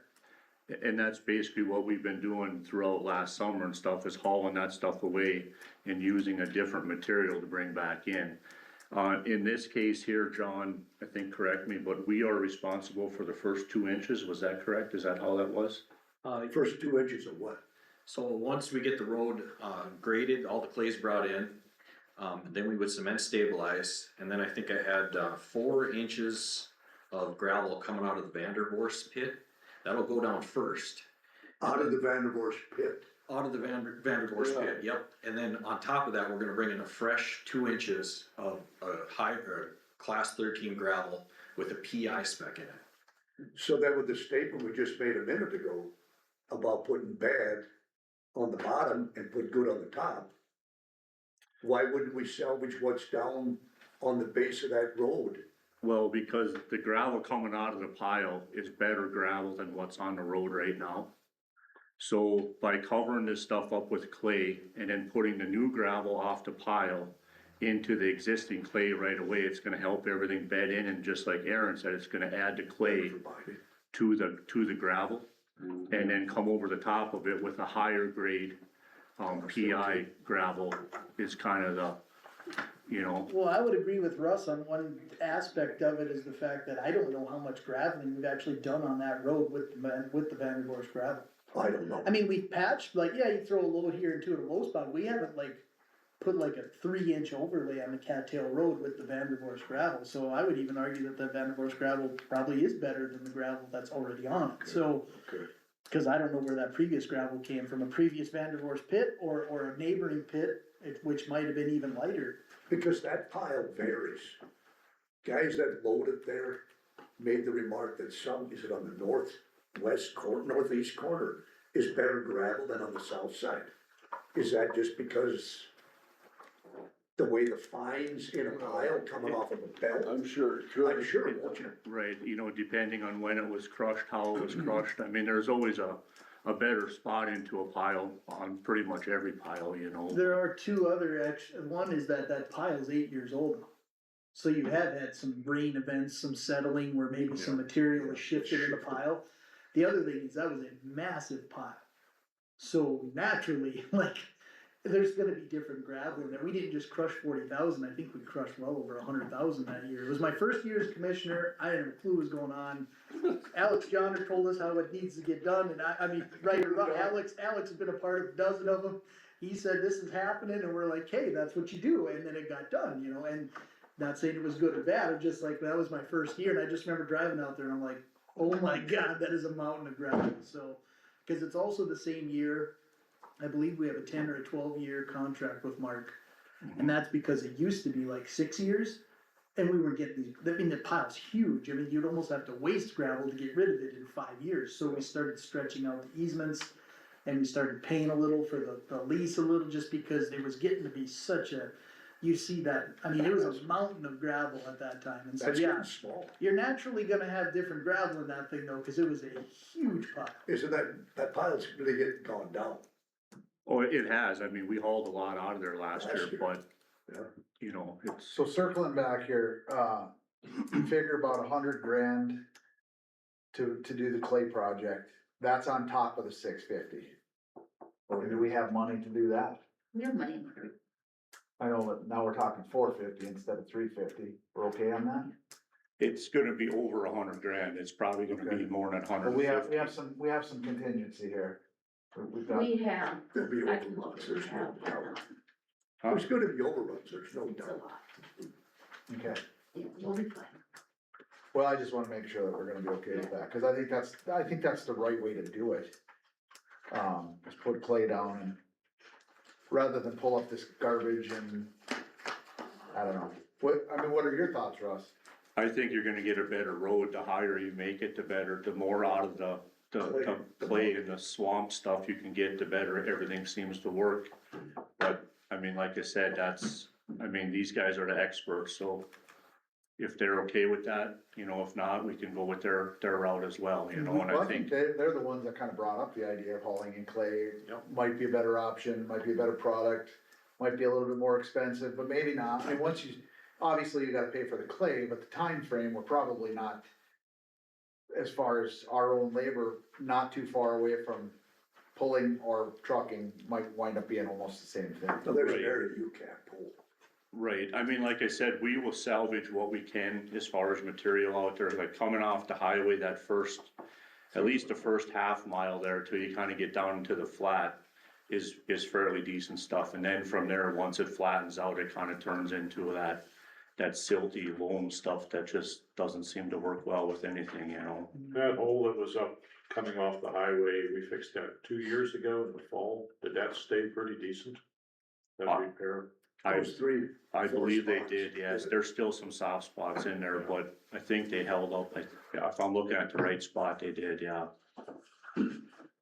We're narrowing this road too a little bit though, right? Like, that's Yes. the whole point, we're going up, we're going in, making it, trying to make it tighter, like, I mean. You bring it up to what width?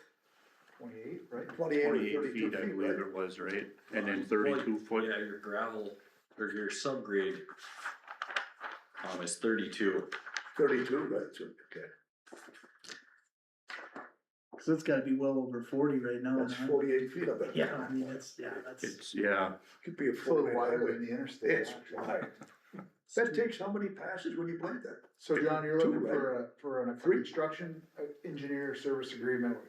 You want us to make a motion on that? No, all I need is a motion approving the final plans and specifications and authorizing us to go to bids for the project. Okay, I will make that motion.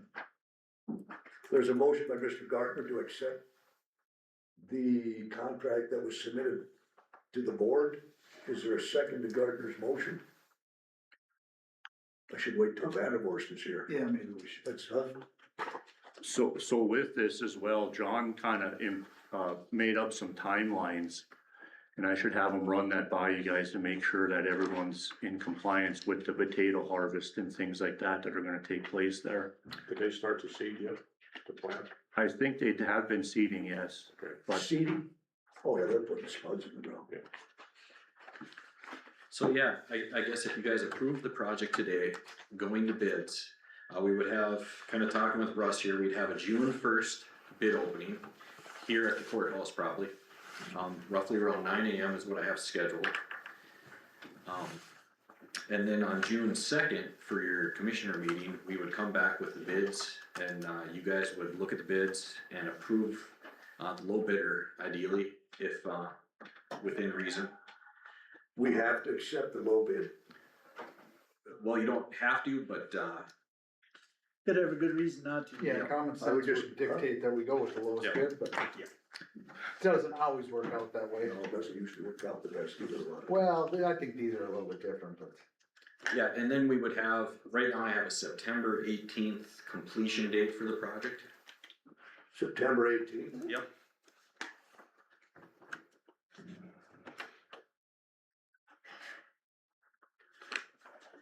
And the only thing really going out for bid is the concrete stabilization then, right?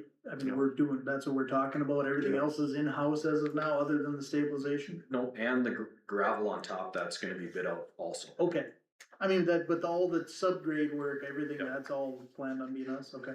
You said the June 1 at 9 AM, that's what for? June 1st is the bid opening. Bid opening, okay.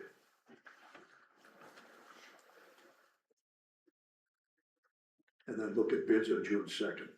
Right. Correct. Okay. Completion, September 18th, okay. You understand that, Jim?